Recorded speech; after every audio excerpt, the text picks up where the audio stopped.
Baik, dan kita langsung saja memulai kelas kita pada malam hari ini. Sudah waktunya, ini adalah pelajaran ke-9. Dan kita akan masuk ke topik mengenai perdebatan mengenai asal-usul kehidupan di dunia ini. Ya, asal-usul dunia ini, asal-usul kehidupan, asal-usul manusia dan lain sebagainya. Oke, jadi tanpa berlama-lama lagi kita akan berdoa terlebih dahulu. Mari kita bersatu di dalam doa. Bapa di surga, kami mengucap syukur untuk kasih setiamu pada kami. Kiranya Engkau yang tolong.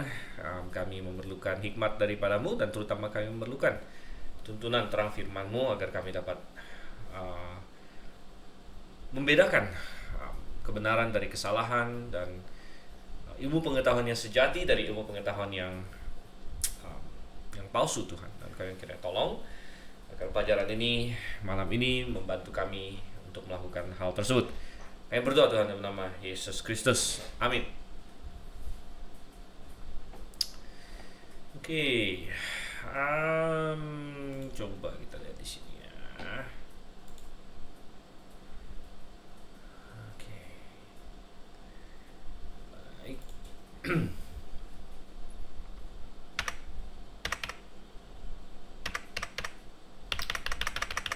Oke, dan kita akan lihat di sini.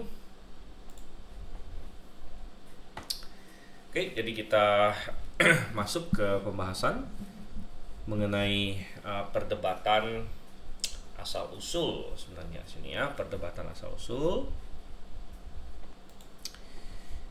Dan ini berkaitan dengan dari mana datangnya alam semesta ini, dari mana datangnya semua makhluk hidup di dunia, dari mana datangnya manusia, ya, dan tentu pertanyaan ini penting ya, karena merupakan kunci untuk menjawab akan pergi kemanakah alam semesta dan manusia. Nah, kalau kita tidak tahu dari mana asalnya kita tidak akan tahu kita akan kemana. Kita akan salah mengenai itu ya. Dan oleh karena itu ateisme yang percaya bahwa manusia datang dari suatu kecelakaan saja, maka mereka juga tidak memiliki pengharapan setelah kematian. Jadi mereka berpikir bahwa kematian adalah akhir dari segala sesuatu, dan tidak ada kehidupan, tidak ada jiwa yang kekal dan lain sebagainya. Ya, dan mengenai alam semesta, jadi alam semesta juga ya karena mereka beranggapan itu berasal dari suatu Big Bang ya, maka tidak ada tidak ada suatu tujuan dari alam semesta ini. Alam semesta ini hanyalah suatu kebetulan juga ya. Dan oleh karena itu ya, alam semesta ini juga tidak memiliki akhir yang punya tujuan ya, dan kebanyakan orang ateis percaya suatu hari alam semesta akan mencapai yang disebut sebagai static death atau kematian statis atau heat death, di mana semua energi yang ada di alam semesta ini sudah masuk ke bentuk yang tidak berguna lagi, tidak ada gunanya lagi ya, hanya panas yang konstan dan menyeluruh di seluruh alam semesta gitu. Oke, jadi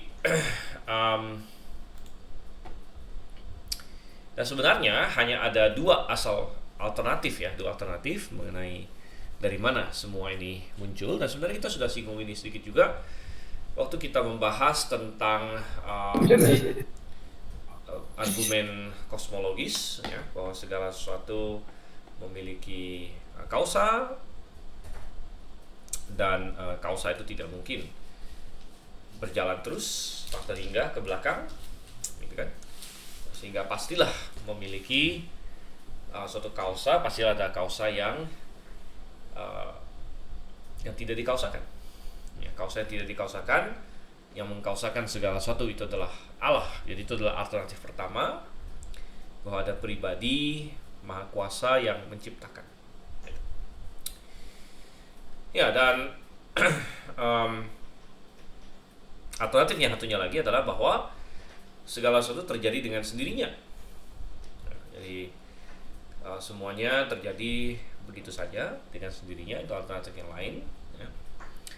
Nah, tentu kita tidak pernah punya pengalaman dalam dunia nyata ada apapun yang terjadi dengan sendirinya. Ya, pasti ada alasan untuk segala sesuatu, gitu kan? Tidak mungkin suatu buku terjadi dengan sendirinya.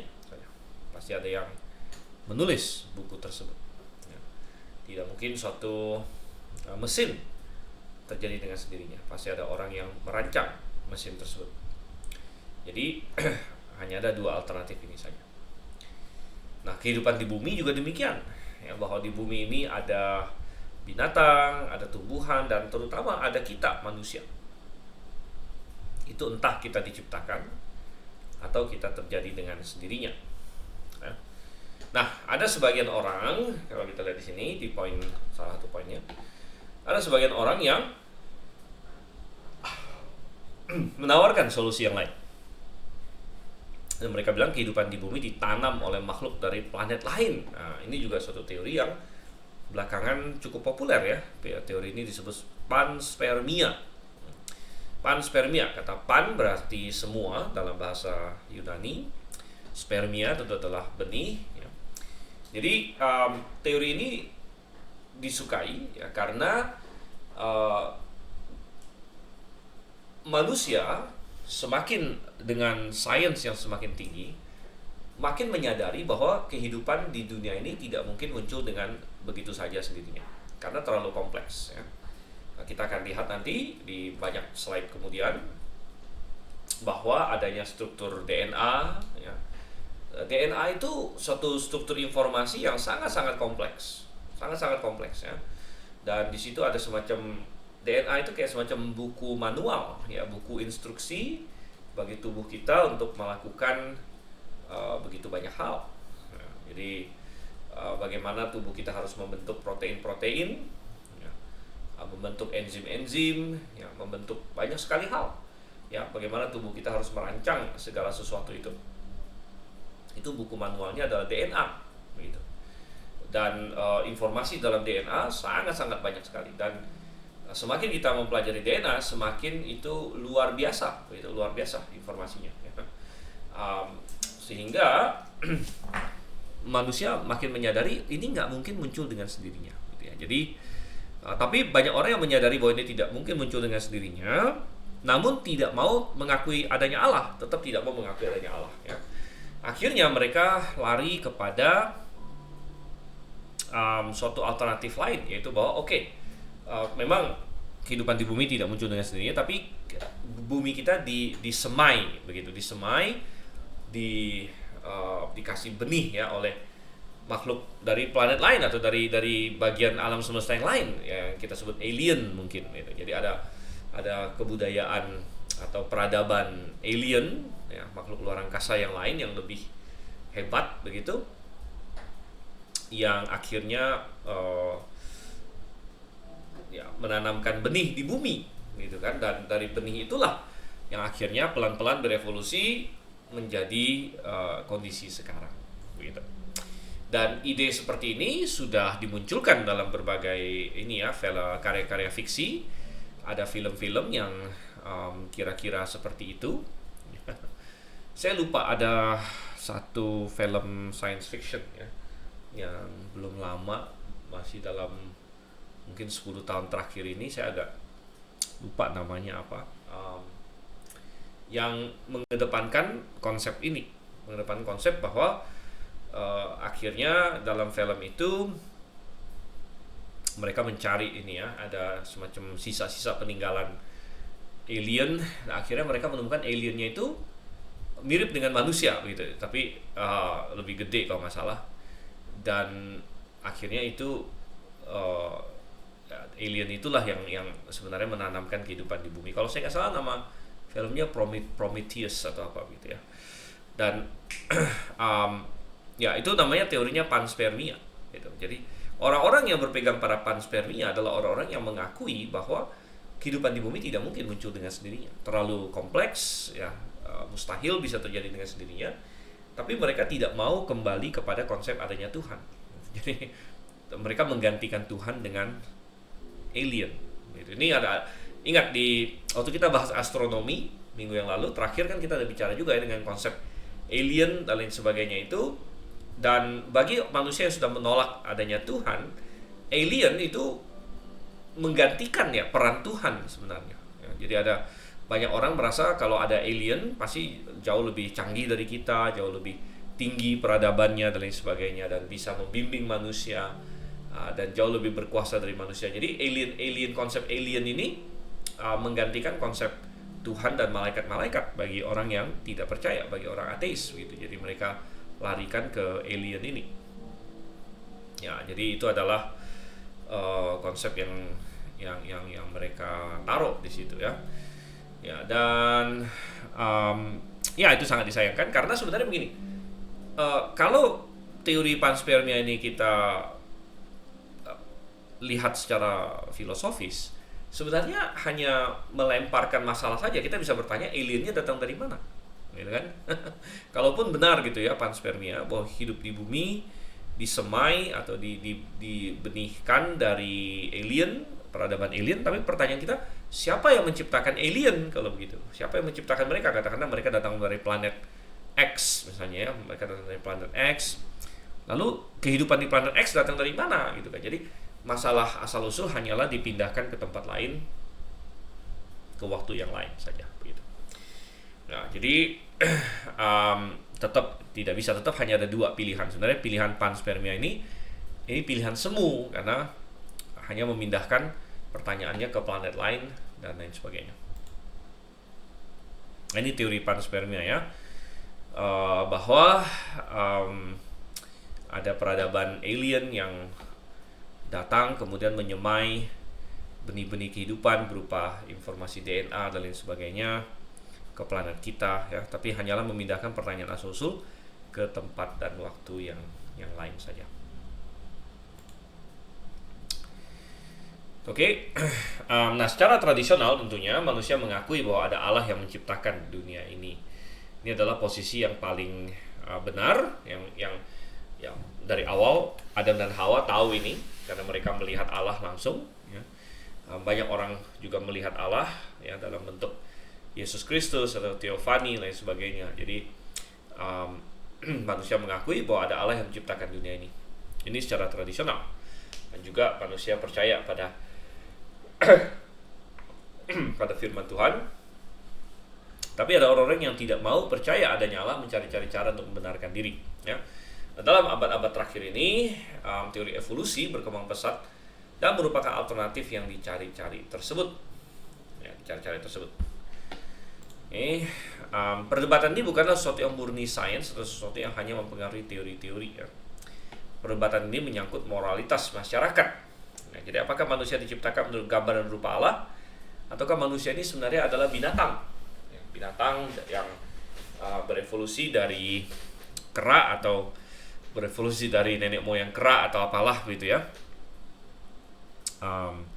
Tentu itu sesuatu yang sangat menyangkut moralitas. Itu tidak heran bahwa ketika manusia, anak-anak kecil diajari bahwa mereka bukanlah diciptakan menurut gambar dan rupa Allah, bahwa mereka tidak ada Allah bahkan ya, kita tidak perlu Allah, tidak perlu Tuhan, dan manusia itu hanya dari binatang ya, maka tidak heran kalau manusianya bertindak seperti binatang ya, sangat-sangat tidak heran sama sekali begitu ya.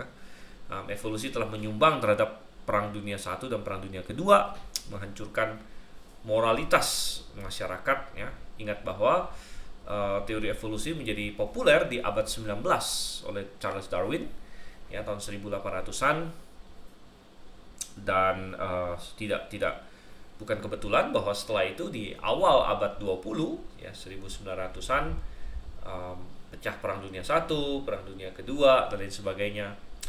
Dan dasar dari perang dunia ini, terutama Perang Dunia Kedua ya, di mana terjadi peristiwa Holocaust dan lain sebagainya.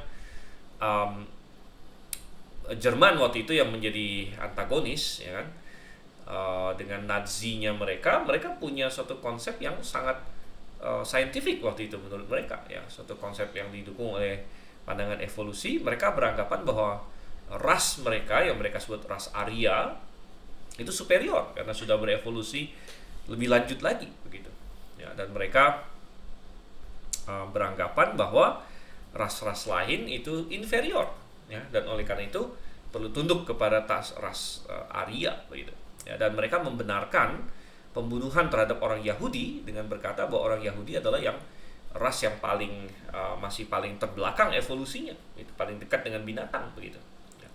Jadi teori evolusi juga dipakai di sini untuk membenarkan kejahatan-kejahatan yang terjadi di situ, ya.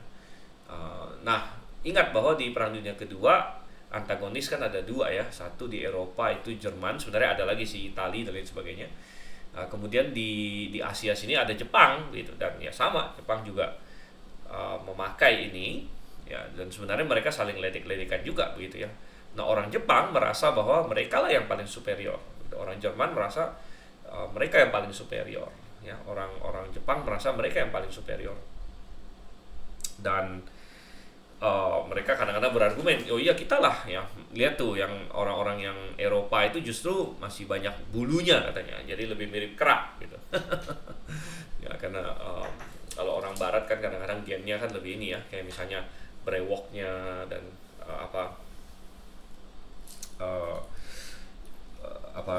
bulu-bulu di dada dan lain sebagainya lebih banyak begitu, ya.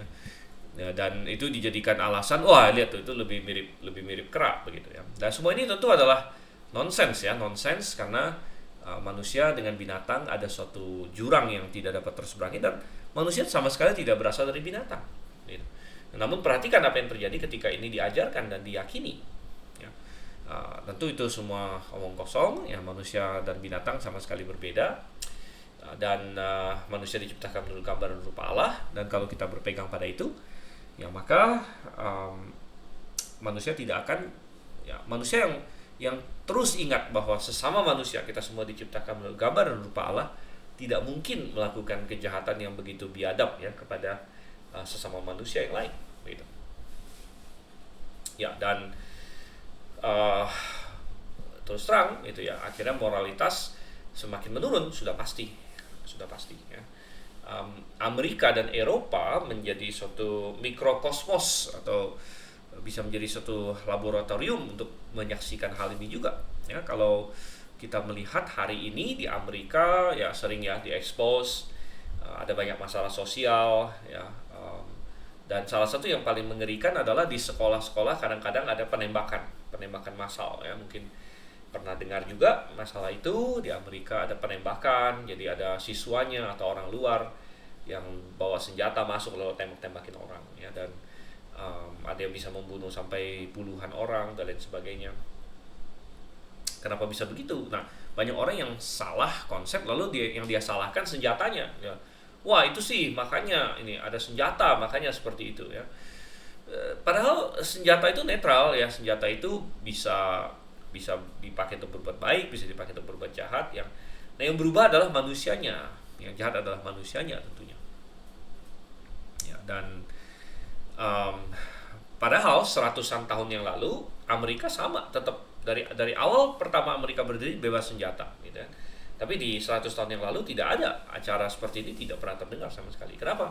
Karena pada waktu itu Amerika masih sangat-sangat Kristen, ya. Pengaruh kekristenan masih sangat besar di situ, dan di sekolah-sekolah masih diajarkan Alkitab, ya, diajarkan berdoa, diajarkan macam-macam, ya. Jadi tetapi kemudian Amerika menjadi semakin sekuler, dan melalui berbagai cara, ya, di sekolah-sekolah umum tidak boleh lagi belajar Alkitab, tidak boleh lagi berdoa katanya, kemudian tidak boleh juga mengajarkan tentang Tuhan, ya.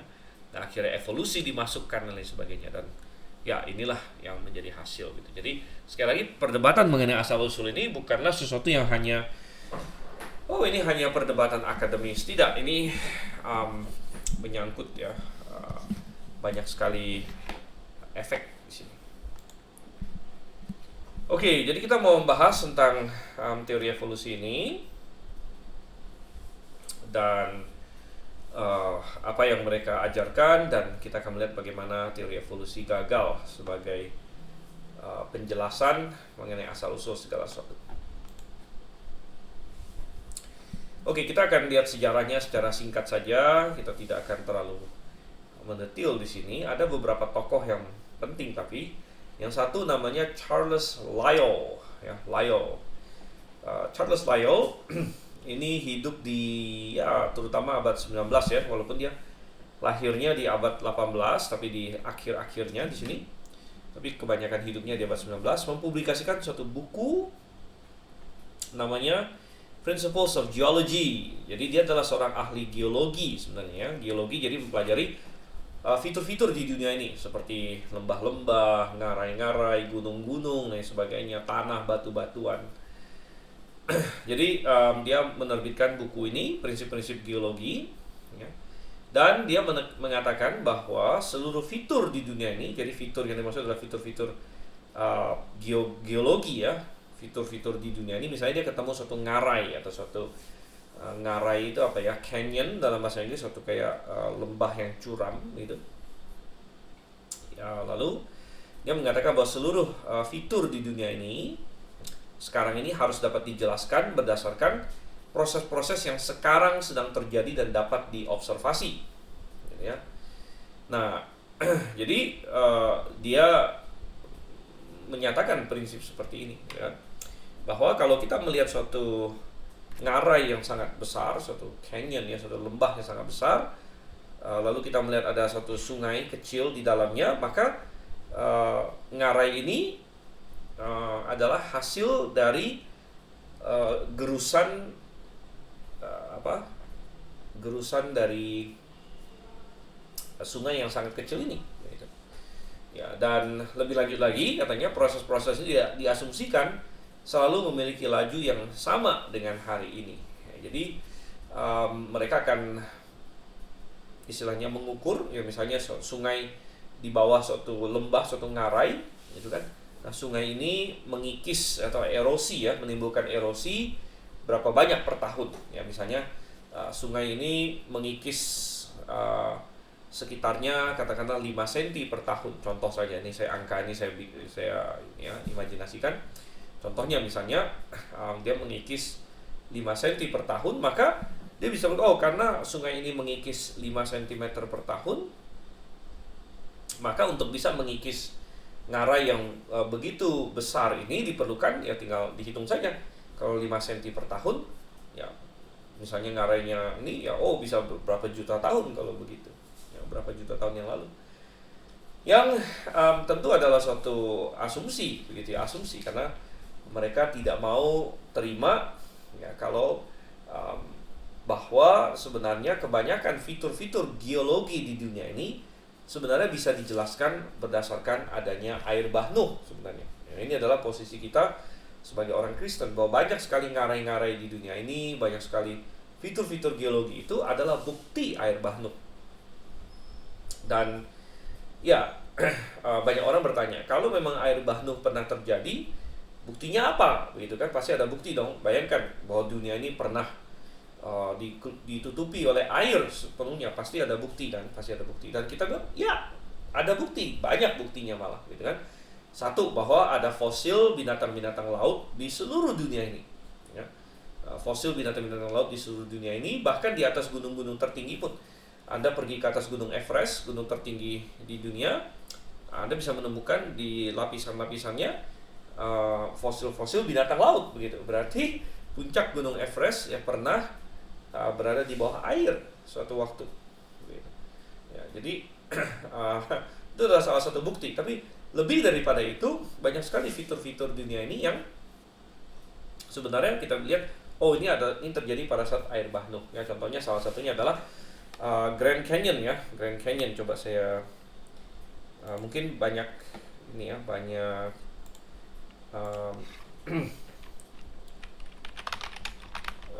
banyak kalau orang Indonesia banyak yang tidak tahu tentang Grand Canyon.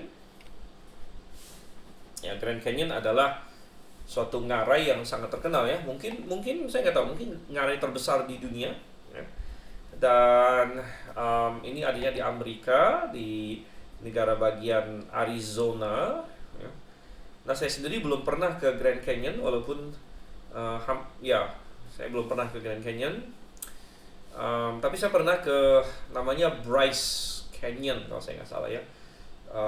Bryce Canyon itu di Amerika juga, ya tentu lebih kecil dari Grand Canyon ya. Grand Canyon yang paling besar.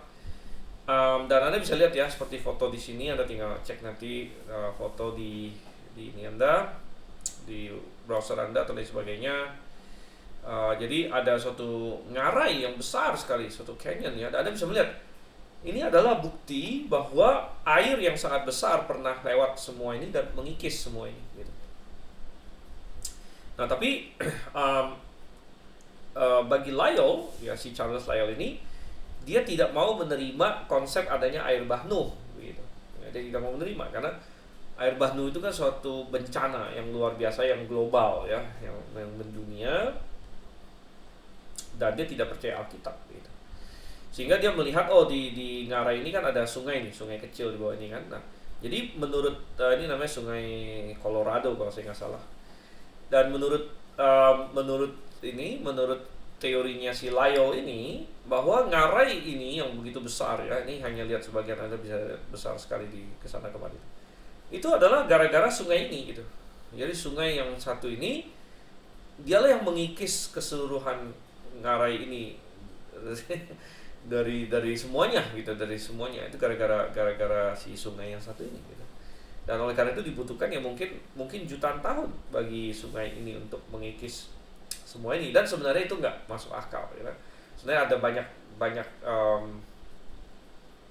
banyak poin ya yang membuktikan bahwa tidak mungkin ya, Ngarai ini terbentuk gara-gara satu sungai kecil ini selama entahlah ratusan ribu atau jutaan tahun. Itu hal yang mustahil di situ.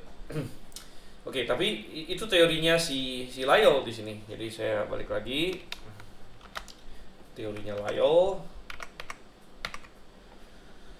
Bahwa seluruh fitur di dunia sekarang ini harus dapat dijelaskan berdasarkan proses-proses yang sekarang sedang terjadi dan dapat diobservasi.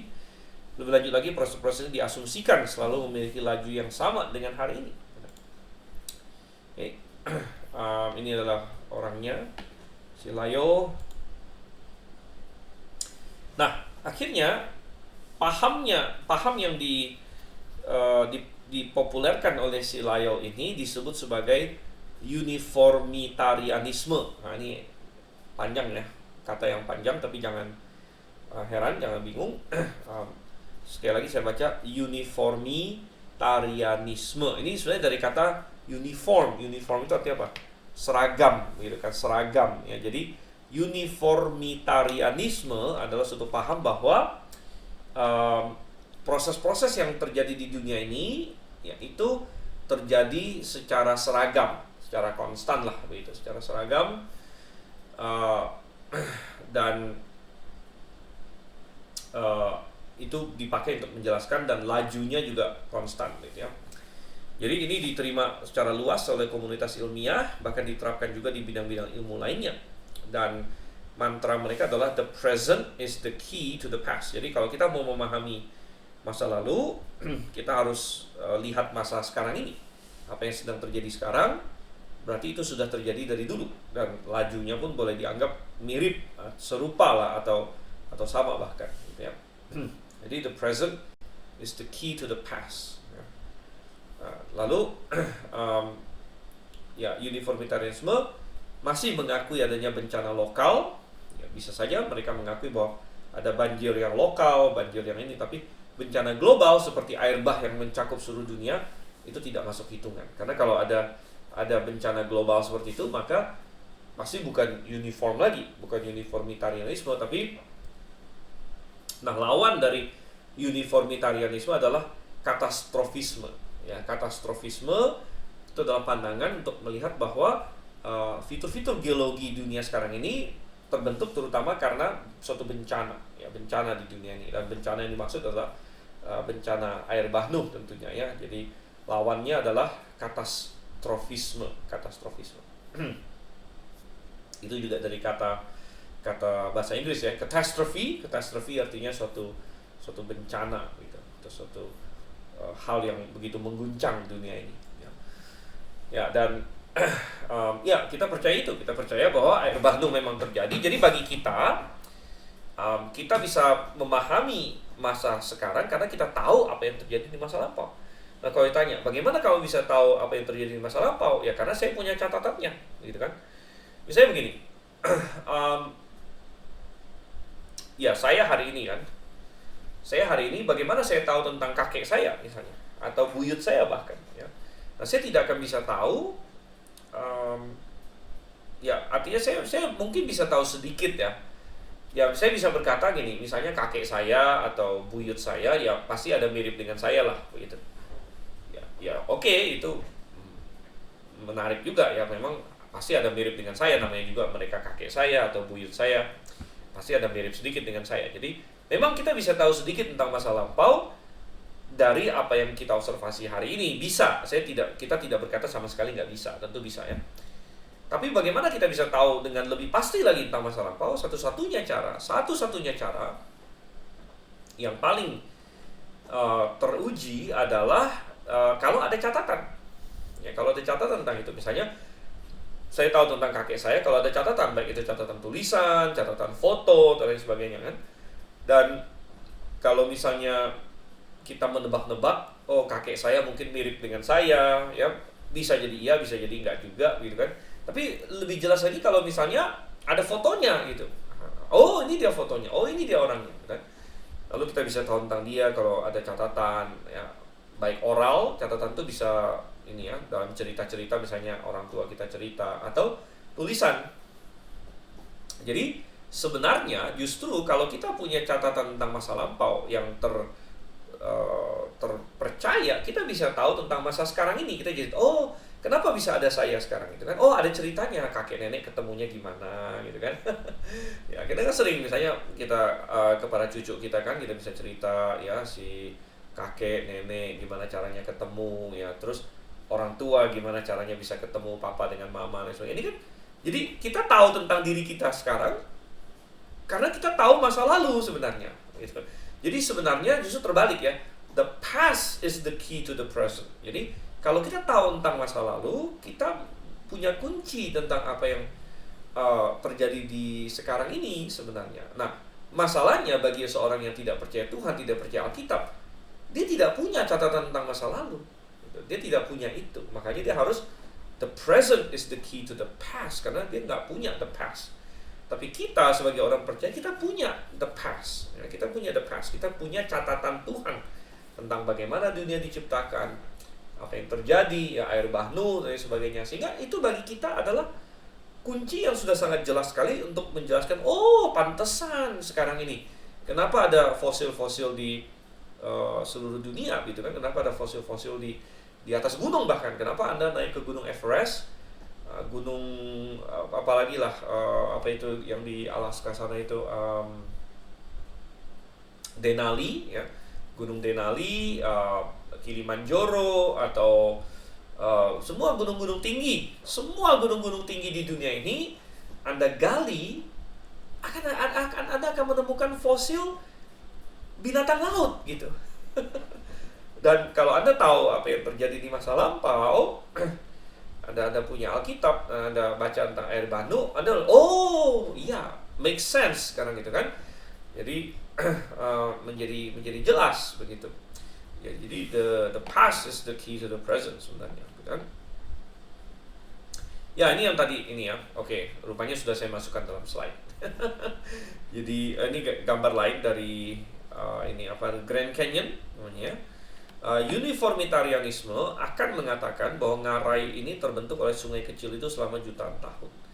Yang sebenarnya mustahil ya, mustahil. Dan sebenarnya ada ini juga karena sains juga bisa meneliti dinding dari ngarai ini, juga membuktikan bahwa ini bukan dibentuk selama jutaan tahun sebenarnya. Ya. Oke, dan posisi Lyell ya, uniformitarianisme yang dia luncurkan ini timbul dari bias negatif terhadap Alkitab sebenarnya. Jadi dia punya motivasi, dia punya agenda. Karena ia pernah menulis bahwa tujuannya si Lyell ini adalah membebaskan ilmu pengetahuan dari pengaruh Musa. Ya. Ingat, Musa adalah penulis kitab Kejadian, ya, yang adalah kitab pertama yang menceritakan tentang apa yang terjadi di masa lampau dengan sangat jelas sekali. Ya. Jadi dia membebaskan ilmu pengetahuan dari pengaruh Musa. Untuk mempertahankan teorinya, Lyell memanipulasi data. Gitu ya. Air terjun Niagara mengalami erosi 3 kaki per tahun, sehingga kalau mau pakai uniformitarianisme pun, ya, maka maksimum air terjun Niagara itu 7.000 sampai 9.000 tahun. Itu pun kalau kita tidak mengasumsikan adanya air bah, ya. Hanya dari uniformitarianisme saja, bahwa air terjun Niagara itu 3 kaki per tahun mengalami erosi. 3 kaki itu hampir 1 meter, ya, kira-kira 1 meter. Jadi air terjun Niagara itu makin lebar 1 meter gitu per tahun. Ya, itu pun maksimum itu 7.000 sampai 9.000 tahun, ya. Tapi Lyell mengubahnya menjadi 1 kaki per tahun, sehingga dia memunculkan suatu angka bahwa itu sudah ada sejak 35.000 tahun, ya. Oke. Nah, ini air terjun Niagara, salah satu air terjun yang besar, ya, di Amerika. Nah, kalau Niagara ini saya pernah kunjungi secara pribadi sekitar tahun 2011, ya. Cuman saya kunjunginnya dari sisi Amerika. Jadi Niagara ini adanya di perbatasan Amerika dengan Kanada rupanya. Kata orang sih lebih cakep yang dari Kanada katanya, ya. Dari sisi Kanada lebih cakep kelihatannya. Tapi saya waktu itu saya lupa bawa paspor saya juga begitu, ya. Paspor saya tinggal di rumah saya tinggal sama orang waktu itu, saya di Amerika waktu itu. Lalu saya sewa mobil, ya, lumayan jauh waktu itu. Saya berkendaraan sama istri sama steward, ya, masih kecil waktu itu, dia baru setahun lebih. Tapi bisa juga anteng di mobil. Kami ada nyetir mungkin ada sekitar 8-9 jam gitu, ya. Tapi jalanannya sih mulus. Sampai ke Niagara Falls di sini. Dan memang ini, ya, indah, sangat indah, dan sangat agung, ya. Dia ada ini luas, ya, banyak sekali ini, ya. Dan ya, ini adalah salah satu air terjun yang indah, ya. Tapi ini datanya pun dimanipulasi oleh si Lyell di sini. Belakangan ketahuan di sini. Oke. Nah, lalu ada nama lain lagi yang kita perlu tahu, namanya Darwin. Dia juga Charles Darwin. Jadi sama-sama namanya Charles, ya. Nah, ingat bahwa bagi orang Barat nama belakang itu lebih lebih penting daripada nama depan, ya. Karena nama depan mereka itu banyak yang mirip semuanya, entah John, entah Charles, entah banyak sekali lah, ya. Tapi nama belakangnya, makanya kita tahu dia Lyell dan Darwin di sini. Sama-sama Charles sebenarnya. Ini adalah nama yang paling populer dikaitkan dengan evolusi. Nah, saya mau berkata begini, kalau misalnya nanti dalam ujian, ya, bagi yang akan ikut ujian nanti, gitu kan. Kalau misalnya kalau Anda mau mengingat nama orang, gitu, ya, dan juga dalam karena saya ada ketemu mahasiswa yang saya tanya, itulah, misalnya siapa yang menulis buku The Origins of Species, lalu dijawabnya Charles, gitu. Ya, memang secara teknis nggak salah, tapi harus saya salahkan juga, gitu, karena yang penting itu bukan nama depan dia, gitu, karena Charles itu banyak sekali, gitu kan. Charles Lyell tadi, Charles Darwin, Charles, ya, raja Inggris sekarang aja Charles namanya, Charles ketiga. Jadi kalau Anda ingin menghafal nama orang, terutama nama orang Barat, yang penting itu nama belakangnya, ya. Tentu nama depannya oke lah, Anda mau hafal juga boleh, ya, Charles Darwin, gitu, ya. Jadi dia adalah anak seorang yang kaya, jadi dari orang kaya memang, dan pernah kuliah kedokteran tapi tidak selesai. Nah, yang menarik adalah dia justru menyelesaikan sekolah teologi. Nah, jadi banyak orang tidak tahu, ya, bahwa Charles Darwin itu adalah jebolan STT sebenarnya, gitu. Jadi ini luar biasa juga. Jadi tapi dia nggak jadi ini sih, nggak jadi kayak semacam pendeta atau apa, ya. Ya, dia punya gelar teologi, dan dia dipengaruhi oleh bukunya Lyell sebenarnya. Jadi Charles Darwin yang terkenal, tapi sebenarnya Darwin dipengaruhi oleh Lyell. Makanya Lyell adalah tadi orang pertama yang tadi kita singgung, ya. Dan Darwin sangat kagum dengan teori uniformitarianismenya si Lyell, gitu, sehingga dia menerapkan itu. Kalau Lyell kan menerapkan uniformitarianisme kepada geologi, ya, kepada fitur bumi, ya, kepada gunung-gunung, lembah-lembah, laut dan sungai dan lain sebagainya. Tapi Darwin menerapkannya kepada makhluk hidup, asal usul makhluk hidup, ya. Sehingga menurut dia akhirnya dia berpikir kalau begitu juga munculnya makhluk hidup ini juga pelan-pelan, ya, pelan-pelan. Bukan, ya, kalau kita kan percaya munculnya makhluk hidup itu langsung tiba-tiba, begitu kan, tiba-tiba berdasarkan penciptaan Tuhan. Ketika Tuhan bilang jadilah tumbuh-tumbuhan, maka tumbuh-tumbuhan jadi. Jadilah burung di udara jadi, ya. Jadilah ikan-ikan jadi. Jadilah makhluk darat jadi. Jadi kita percaya itu muncul dengan tiba-tiba, begitu. Tapi Darwin akhirnya menerapkan prinsip uniformitarianisme itu tidak. Menurut dia pasti harus pelan-pelan melalui suatu waktu yang lama, gitu. Akhirnya dia mengusulkan yang akhirnya dikenal luas sebagai namanya evolusi, gitu. Evolusi sebenarnya secara literal artinya adalah perubahan dalam waktu yang panjang, gitu, ya, dalam panjang. Jadi perubahan perlahan-lahan dalam waktu yang panjang. Nah, satu lagi selain evolusi atau lawannya evolusi adalah revolusi. Ya, revolusi adalah perubahan dalam waktu yang singkat, gitu, ya, perubahan drastis dalam waktu yang singkat, itu namanya revolusi. Kalau ada suatu negara mengalami revolusi, ya, biasanya itu misalnya ada perang, ada coup, ya, di mana kepemimpinannya langsung diganti, gitu, dalam semalam, presiden diturunkan. Nah, itu kita sebut revolusi, ya, revolusi. Jadi perubahannya cepat. Tapi kalau suatu negara pelan-pelan berubah, nah, itu namanya evolusi. Ya. Nah, tentu evolusi, kalau hanya dari arti kata dasarnya bahwa evolusi itu adalah perubahan perlahan-lahan dalam waktu yang lama, ya, itu sih kita bilang di mana-mana ada, begitu, ya. Ya, kita semua juga pasti mengalami evolusi dalam pengertian tertentu, begitu, ya. Misalnya ya, saya dibandingkan 20-30 tahun yang lalu sudah berubah pelan-pelan, ya. Misalnya berat badan saya nambah dikit-dikit, ya, per tahun, ya, jelas, ya, dibandingkan waktu saya masih SMA, kurus kering, gitulah istilahnya. Tapi sekarang ya sudah jauh bertambah. Nah, itu kan perubahan pelan-pelan juga, gitu. Ya, bisa itu dalam pengertian yang umum seperti itu sih nggak ada masalah, namanya evolusi, ya. Banyak hal, ya. Dunia pelan-pelan berevolusi, misalnya ya, contohnya apalah, berevolusi memakai listrik misalnya, ya. Listrik, ya, dulu orang kan nggak punya listrik, begitu. Lalu dengan penemuan listrik, penemuan pemakaian listrik, ya, pemakaian lampu pijar dan sebagainya oleh Thomas Alva Edison, lalu dunia. Nah, itu boleh dianggap evolusi, boleh juga dianggap revolusi sih, gitu, ya. Tergantung seberapa pelan kita maksudnya. Tapi intinya bahwa bukan itu maksud kita evolusi yang kita bahas di sini, ya.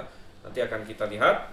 Dan ini si Charles Darwin, dia menulis buku ini, ya. Judul bukunya yang full cukup panjang, On the Origin of Species. Jadi mengenai origin itu asal-usul, mengenai asal-usul spesies, maksudnya spesies makhluk hidup by means of natural selection, melalui seleksi alam, ya. Jadi Darwin mengetengahkan bahwa kita bisa memahami munculnya berbagai spesies makhluk hidup itu adalah karena seleksi alam, katanya, by means of natural selection.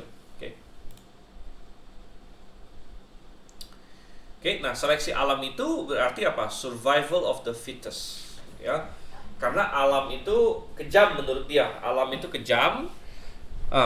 Alam hanya akan mengizinkan yang paling fit, ya, yang paling kuat lah yang akan bisa bertahan hidup.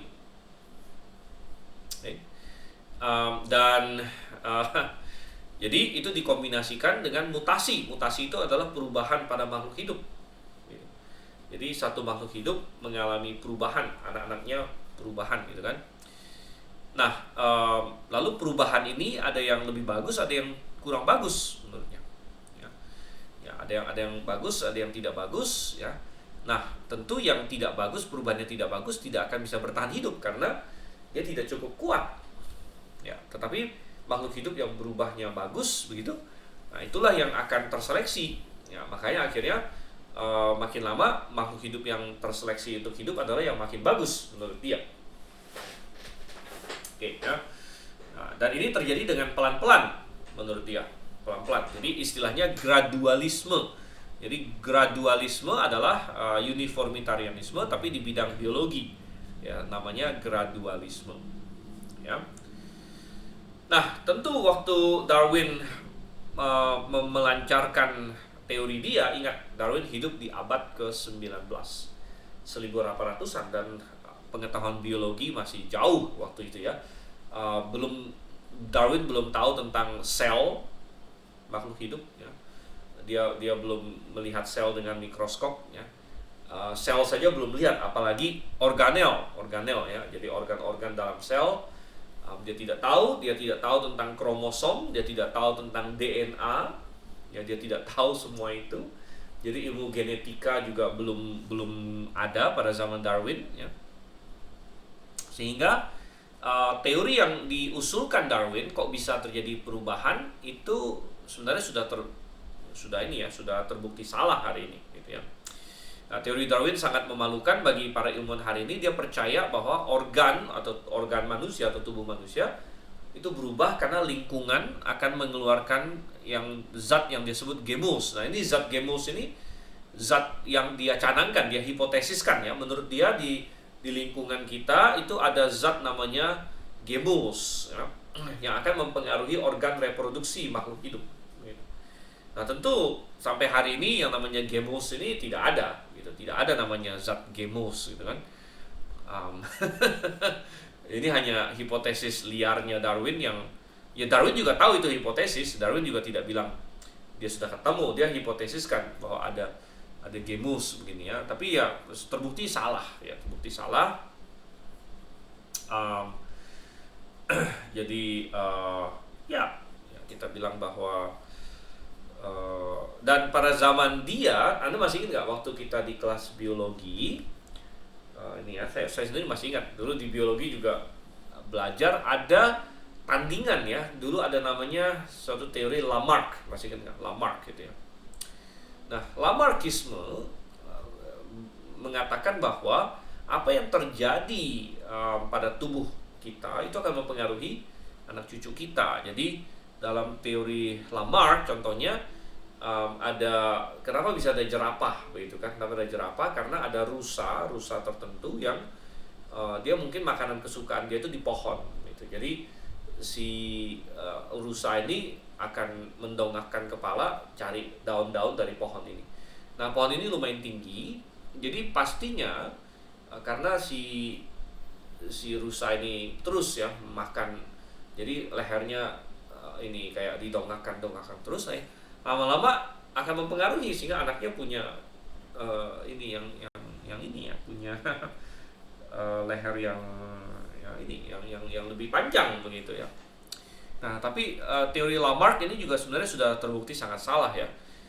Karena apa yang terjadi pada tubuh kita sebagai orang tua tidak berpengaruh langsung kepada anak. Contohnya, kalau misalnya seorang pergi nge-gym lah, contoh ya, pergi nge-gym, jadi tiap hari nge-gym gitu kan. Wah, ototnya hebat ya, otot bicep, otot tricepsnya hebat. Tapi anaknya lahir, apakah ada pengaruhnya otot-otot orang tuanya itu? Kan tidak, gitu, tidak ya. Seorang bayi dari seorang binaragawan lahirnya ya tetap ototnya seperti bayi-bayi yang lain gitu. Tidak ada otot yang anak binaragawan ototnya lebih hebat begitu.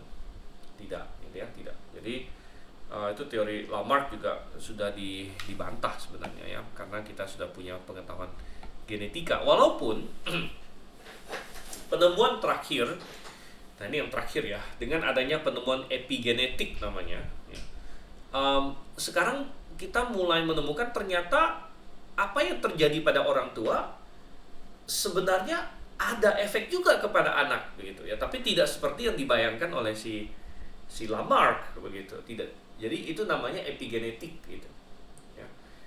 Epigenetik. Jadi misalnya, dan waktu itu saya pernah baca bahwa kalau misalnya seorang ayah pernah mengalami kelaparan misalnya, kelaparan ini maksudnya bukan kelaparan yang 1 hari 2 hari ya, tapi misalnya suatu periode yang cukup panjang kelaparan itu. Kalau misalnya seorang laki-laki pernah mengalami kelaparan, rupanya itu ada rekornya juga di DNA dia begitu ya, ada tapi bukan di bagian yang mengkodekan protein, tapi ada yang disebut sebagai epigenetik. Nah, epigenetik itu dulu dianggap itu bagian DNA yang adalah sampah begitu. Nah, jadi bagian DNA dulu manusia beranggapan waktu ini, oh kok cuman DNA kan panjang sekali informasinya ya, dan yang bagian yang dipakai untuk membuat protein dan sebagainya hanya sekian persen saja dari DNA itu. Sisanya tadinya dianggap nggak ada fungsi, sampah. Nah, tapi salah ya. Ternyata bagian-bagian itu ada fungsinya juga, walaupun kita masih belajar terus sekarang ya. Ilmu kedokteran dan biologi molekuler dan sebagainya masih terus mempelajari apa fungsi dari bagian-bagian yang tadinya dianggap sampah ini. Dan akhirnya bagian itu disebut, atau ilmu itu disebut sebagai ilmu epigenetika, epigenetics itu. Ya, dan akhirnya manusia mulai paham, oh ternyata apa yang terjadi pada diri kita ada catatannya juga di DNA kita begitu. Ya. Nah ini menarik ya, menarik karena ternyata oh bisa jadi memang ada pengaruhnya apa yang terjadi pada tubuh kita kepada anak cucu kita, walaupun tidak seperti yang dibayangkan oleh tadi si Lamarck tadi itu. Oke. Oke, jadi kalau begitu apa yang kita maksud dengan teori evolusi sih sebenarnya? Tadi kan kita bilang kita tidak berbicara mengenai evolusi sebagai suatu konsep abstrak ya, perubahan perlahan-lahan atas waktu yang lama. Itu sih bisa-bisa saja, mau kita bisa ngomong apapun ya, tergantung lah ya. Nah, tapi yang kita maksud dengan teori evolusi yang kita bahas adalah evolusi sebagai jawaban terhadap dari mana datangnya segala sesuatu, dari mana datangnya manusia, dari mana datangnya makhluk hidup di dunia ini. Evolusi. Nah, apa maksudnya evolusi kan? Ini saya ambil dari seorang tokoh besar evolusi ya, namanya Julian Huxley. Dia bilang bahwa evolution is a directional and essentially irreversible process occurring in time, which in its course gives rise to an increase of variety and an increasingly high level of organization in its products. Our present knowledge indeed forces us to view that the whole of reality is evolution, a single process of self-transformation. Oke, jadi intinya adalah evolusi adalah suatu proses ya. Nah, ini kata kuncinya, suatu proses yang terjadi dalam waktu, tapi proses ini adalah proses yang satu arah. Jadi evolusi itu tidak bisa balik lagi mundur gitu, nggak bisa ya, directional, jadi satu arah dan essentially irreversible, tidak bisa dibalik gitu kan. Suatu proses yang satu arah dan tidak bisa dibalik, occurring in time, yang dalam perjalanannya menghasilkan ya, meningkatnya varietas makhluk hidup. Jadi semua spesies, semua makhluk hidup itu muncul dari hasil evolusi ini gitu. Oke, dan bukan hanya variasinya yang makin banyak, tapi juga makin kompleks ya, makanya dia bilang increasingly high level of organization. Jadi tingkat organisasi yang makin tinggi gitu. Ya, jadi menurut teori evolusi bahwa segala sesuatu itu tadinya dari suatu nenek moyang bersama, nenek moyang makhluk hidup bersama, suatu makhluk bersel satu misalnya, yang kemudian akhirnya menjadi semua makhluk hidup yang lain. Oke, nah sekarang pertanyaan kita, apakah evolusi termasuk sains atau bukan? Sebenarnya karena seringkali mereka beranggapan bahwa yang kita percaya itu iman ya, sedangkan yang mereka percaya adalah science. Nah ini adalah cara mendeskripsikannya saya sudah salah sebenarnya, ya kan? Kita sama sekali tidak ada masalah dengan sains. Ya. Sains itu misalnya mengukur sesuatu itu sains. Gitu. Misalnya Anda mengukur tadi itu erosi dari mengukur laju erosi dari Niagara, nah itu sains begitu. Tapi kemudian Anda memikirkan kesimpulannya apa, nah itu beda lagi. Kesimpulannya apa itu sudah ada asumsi-asumsi begitu, ya. Sainsnya adalah bagian dari mengukurnya, ya, data-datanya segala macam ini adalah sains begitu. Kita sangat setuju dengan sains. Ya. Tapi kemudian Anda berasumsi dari situ, nah asumsi-asumsi ini bukan sains lagi. Gitu. Nah, jadi Oxford Dictionary mendefinisikan sains sebagai cabang pembelajaran yang berhubungan dengan sekumpulan kebenaran yang dapat didemonstrasikan atau dengan fakta-fakta yang diobservasi secara sistematis diklasifikasikan ke bawah hukum-hukum umum dan yang menyangkut juga metode-metode yang dapat dipercaya untuk menemukan kebenaran baru di dalam bidangnya itu. Ya, jadi kata kunci yang saya ingin garis bawahi di sini adalah didemonstrasikan dan diobservasi. Ya, jadi bagian dari inti sains adalah kita mengobservasi sesuatu, kemudian kita bereksperimen, ya. Kemudian kita bikin hipotesis, kita tes hipotesis kita eksperimenkan lagi, kita ubah hipotesis kita mungkin, atau kita konfirmasi hipotesis kita dan menjadi semakin benar, gitu kan? Tapi intinya harus bisa diobservasi dan didemonstrasikan. Oke? Jadi sains harus memenuhi kriteria, dapat diobservasi, dapat didemonstrasikan, dapat diulangi. Nah, berdasarkan ini apakah evolusi itu sains? Ya, jawabannya bukan. Gitu. Yang jelas sains ini adalah sains yang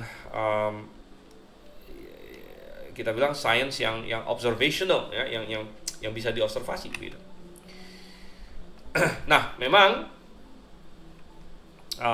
kalau kita bicara mengenai sesuatu di masa lampau, ya, itu jenis sainsnya berbeda dengan sains yang misalnya kita mau mengukur laju pertumbuhan kecambah, atau kita mau mengukur misalnya apakah obat tertentu, ya misalnya kalau di kedokteran kita mau bikin trial atau kita mau bikin ya percobaan gitu kan, apakah obat tertentu bisa membunuh sel kanker atau tidak. Nah, itu semua kan bisa dieksperimenkan gitu, bisa dicoba gitu ya, bisa diulangi lagi ya. Nah, tetapi kalau kita bicara mengenai sejarah, ya, nah sebenarnya yang mau dijelaskan oleh evolusi adalah sejarah. Bagaimana kok bisa timbul seluruh ini makhluk hidup hari ini? Nah, apakah itu bisa diulangi lagi, didemonstrasikan, diobservasikan? Tidak bisa sebenarnya. Tidak bisa, ya. Nah, oleh karena itu evolusi sebenarnya adalah juga iman. Sebenarnya semua pemikiran tentang asal-usul adalah iman.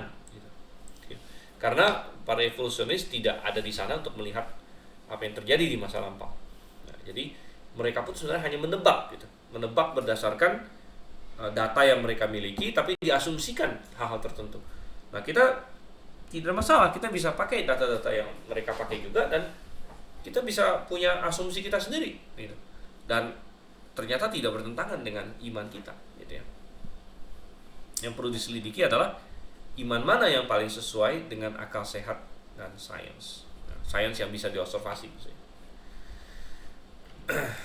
Oke. Ya, penganut evolusi menantang misalnya buktikan bahwa ada Allah yang menciptakan alam semesta. Kita bilang kita juga bisa menantang, buktikan bahwa kekosongan dan kehampaan menciptakan alam semesta. Ya. Maksudnya begini, secara filosofis, ya, tadi kita bilang pasti ada yang mengkausakan alam semesta ini. Nah, kausa yang menghasilkan alam semesta itulah kita sebut Allah. Justru secara filosofis posisi kita sangat jelas dan aman, gitu. Tapi kalau misalnya mereka berkata bahwa alam semesta ini muncul dengan sendirinya dari suatu ledakan besar, suatu Big Bang, tidak pernah ada diobservasi suatu ledakan bisa menghasilkan sesuatu yang indah dan sesuatu yang kompleks dan sebagainya, tentunya, ya. Sehingga evolusi, ada yang berkata adalah seperti ini: iman bahwa di suatu waktu yang lampau, kapan tidak seorang pun tahu, Di suatu tempat di mana tidak seorang pun tahu, terjadi suatu ledakan. Dari mana dan bagaimana tidak seorang pun tahu. Yang menghasilkan alam semesta ini melalui proses yang tidak diketahui siapapun dan untuk tujuan yang juga tidak diketahui. Ya, jadi intinya kayak dongeng aja, suatu di masa lalu ya persisnya nggak tahu kapan juga ya, terjadi suatu ledakan. Kenapa ledakan itu terjadi tentu tidak ada yang tahu juga ya, dan apalagi tujuannya ya, tidak ada tujuan di sini. Okay. Teori evolusi menyatakan dunia mulai dari Big Bang ya, suatu ledakan dasar.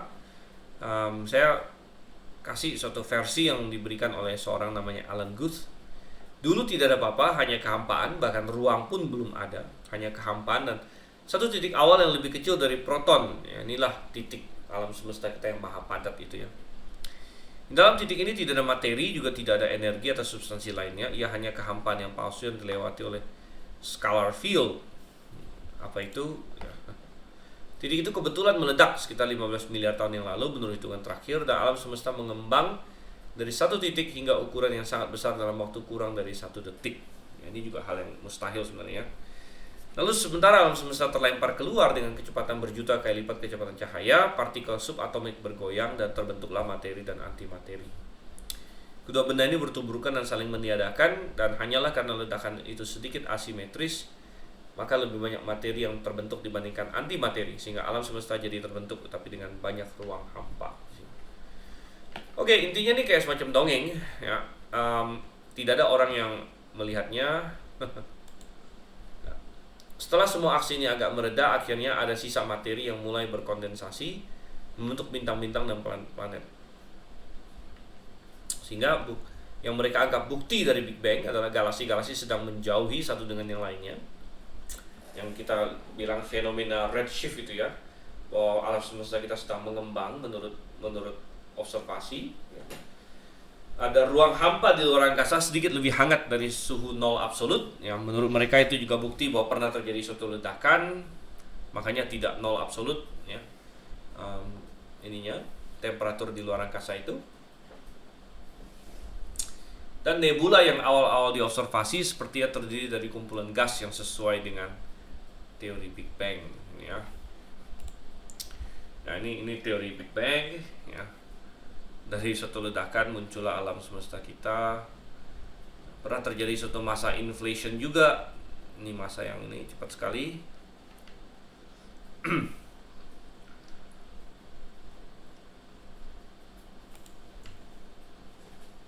Tentu ada banyak sekali ya kelemahan dalam hipotesa Big Bang. Ya, awan gas seharusnya berdisipasi ke arah luar dalam suatu ledakan. Semuanya mestinya terpental keluar ya, tapi ingat bahwa menurut mereka apa yang terpental keluar ini lalu nanti akan ada yang menyusut masuk lagi jadi bintang dan sebagainya. Tapi kenapa harus itu terjadi gitu kan? Kenapa nggak semuanya terus keluar gitu? Kenapa ada yang berkondensasi jadi bintang misalnya? Ya. Ada lebih banyak bintang mati daripada tahun yang tersedia untuk membentukkan, dan formasi bintang baru tidak dapat diobservasi. Ini karena teori evolusi memiliki konsep ya bintang yang menurut mereka bintang yang lahir gimana, bintang mati gimana gitu ya. Tapi itu semua juga ya. Ketergantungan pada teori bahwa redshift berarti ekspansi menjauhi pengamat. Ya kalau misalnya redshift bisa dijelaskan hal lain, ya, menjadi gugur semua teori ini ya. Oke, dan macam-macam kita tidak perlu terlalu panjang lebar di sini. Oke, nah ini hukum termodinamika 1 dan 2 juga ini sudah kita bahas waktu di energi ya. Ini membuktikan teori evolusi salah karena teori hukum termodinamika kedua itu berkata bahwa segala sesuatu semakin acak ya, bukan semakin bagus, bukan semakin terorganisir yang tadi ya, semakin acak sebenarnya.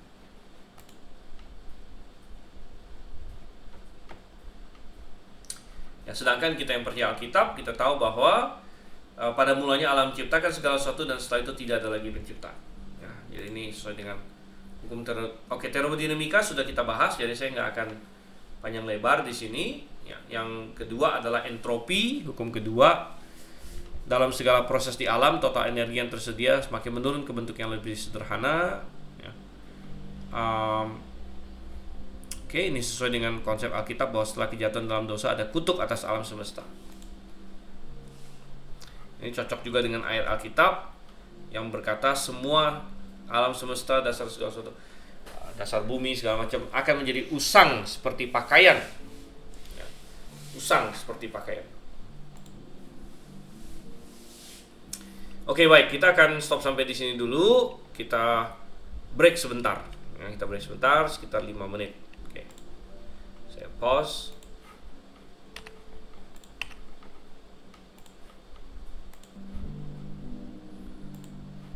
Oke, jadi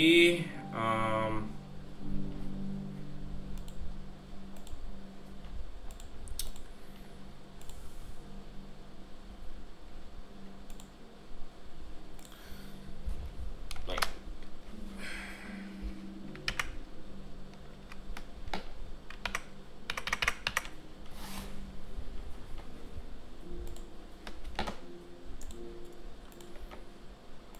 Ya, dan sekarang coba kita lihat apakah evolusi itu mungkin terjadi secara matematis ya.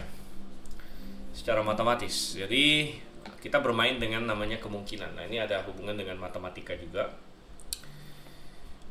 Evolusi mengatakan bahwa segala sesuatu terjadi karena suatu kebetulan. Ya, kebetulan. Semuanya kebetulan. Jadi makhluk hidup muncul karena kebetulan, tidak ada Allah yang mendesain. Semua terjadi secara kebetulan. Nah, sekali lagi, waktu teori evolusi pertama-tama dicetuskan ya, atau dipopulerkan oleh tokoh-tokoh seperti Darwin tadi dan seperti Huxley dan lainnya, pengetahuan biologi manusia belum secanggih sekarang. Sekali lagi ya, kita belum tahu tentang kompleksitas sel yang begitu luar biasa. Dan Darwin berpikir bahwa makhluk hidup yang awal itu pasti sederhana sekali. Gitu, ya. Tetapi kita tahu sekarang bahwa makhluk bersel satu pun, ya, seperti bakteri atau lain sebagainya, itu ternyata sangat-sangat kompleks. Ya, sangat-sangat kompleks. Ya. Bakteri itu sangat-sangat kompleks. Sel adalah sesuatu yang sangat-sangat kompleks. Satu sel itu sudah seperti kota, begitu. Ya, dia ada dinding sel. Dinding sel pun ternyata ada banyak sekali kompleksitas di yang namanya dinding sel itu. Ada gerbang-gerbang begitu, gerbang-gerbang. Dan di dinding sel itu ada reseptor-reseptor dan lain sebagainya. Mungkin kalau ada yang mengikuti ya waktu pandemi kemarin COVID itu kan ada namanya spike protein ya. Jadi virus COVID ya, SARS-CoV-2 di situ yang disebut coronavirus, dia punya namanya protein yang spike, apa tuh namanya tuh kayak ya namanya spike proteinnya itu, dan itu yang dia pakai rupanya spike protein inilah yang bisa menempel kepada reseptor di sel begitu. Dia ada namanya ACE2 reseptor gitu kan. Dan lalu dengan menempel ke reseptor itu dia kayak mendapatkan akses masuk ke sel tersebut begitu. Jadi nah ini intinya menggambarkan satu sel itu sangat luar biasa kompleks. Dinding sel saja penuh dengan reseptor, penuh dengan gerbang-gerbang, dengan ada ya siapa yang diizinkan masuk, siapa yang diizinkan keluar dan lain sebagainya. Di dalamnya ada organel-organel ya, ada pabrik ya, yaitu si ribosom, ada sumber energinya, power plantnya yaitu mitokondria, dan banyak lagi yang lain ya, ada tukang sampahnya si vakuola dan lain sebagainya. Jadi banyak sekali deh. Saya rasa sebagian ini ada dipelajari juga di pelajaran biologi dasar dan biologi seluler dan lain sebagainya. Belum lagi di dalam inti sel ya ada kromosom dengan DNA dan sebagainya dijaga dengan sangat ketat oleh sel tersebut. Jadi makhluk bersel satu saja sangat-sangat kompleks. Dan ketika teori evolusi pertama dicetuskan oleh Darwin, dia tidak memiliki suatu apresiasi sebenarnya betapa kompleksnya makhluk yang paling sederhana sekalipun ya. Sehingga dia berpikir, oh bisa sih itu terjadi dengan sendirinya lah begitu ya makhluk. Jadi dia berimajinasi bahwa mulai dengan makhluk yang paling sederhana ya, kemudian nanti lama-lama akan makin kompleks. Tapi ternyata makhluk yang paling sederhana pun sudah sedemikian kompleks begitu. Nah, tetapi sekali lagi kadang-kadang mereka bilang begini, jika sesuatu dicoba cukup lama, maka akan dapat menghasilkan sesuatu yang makin baik katanya ya. Jadi kita bisa coba saja terus begitu. Dan kalau kita kasih waktu yang cukup lama, dan makanya dalam evolusi itu waktunya bukan sekedar berapa tahun atau bahkan berapa ribu tahun, waktunya itu sudah sampai bukan hanya jutaan tahun ya. Itu kita bicara mengenai miliaran tahun. Inilah yang dikatakan oleh evolusi ya, miliaran tahun katanya diperlukan untuk melakukan semua, untuk mendesain semua yang ada di sini ya. Jika mereka berkata bahwa segala keteraturan dan desain di dunia ini adalah hasil suatu kebetulan saja.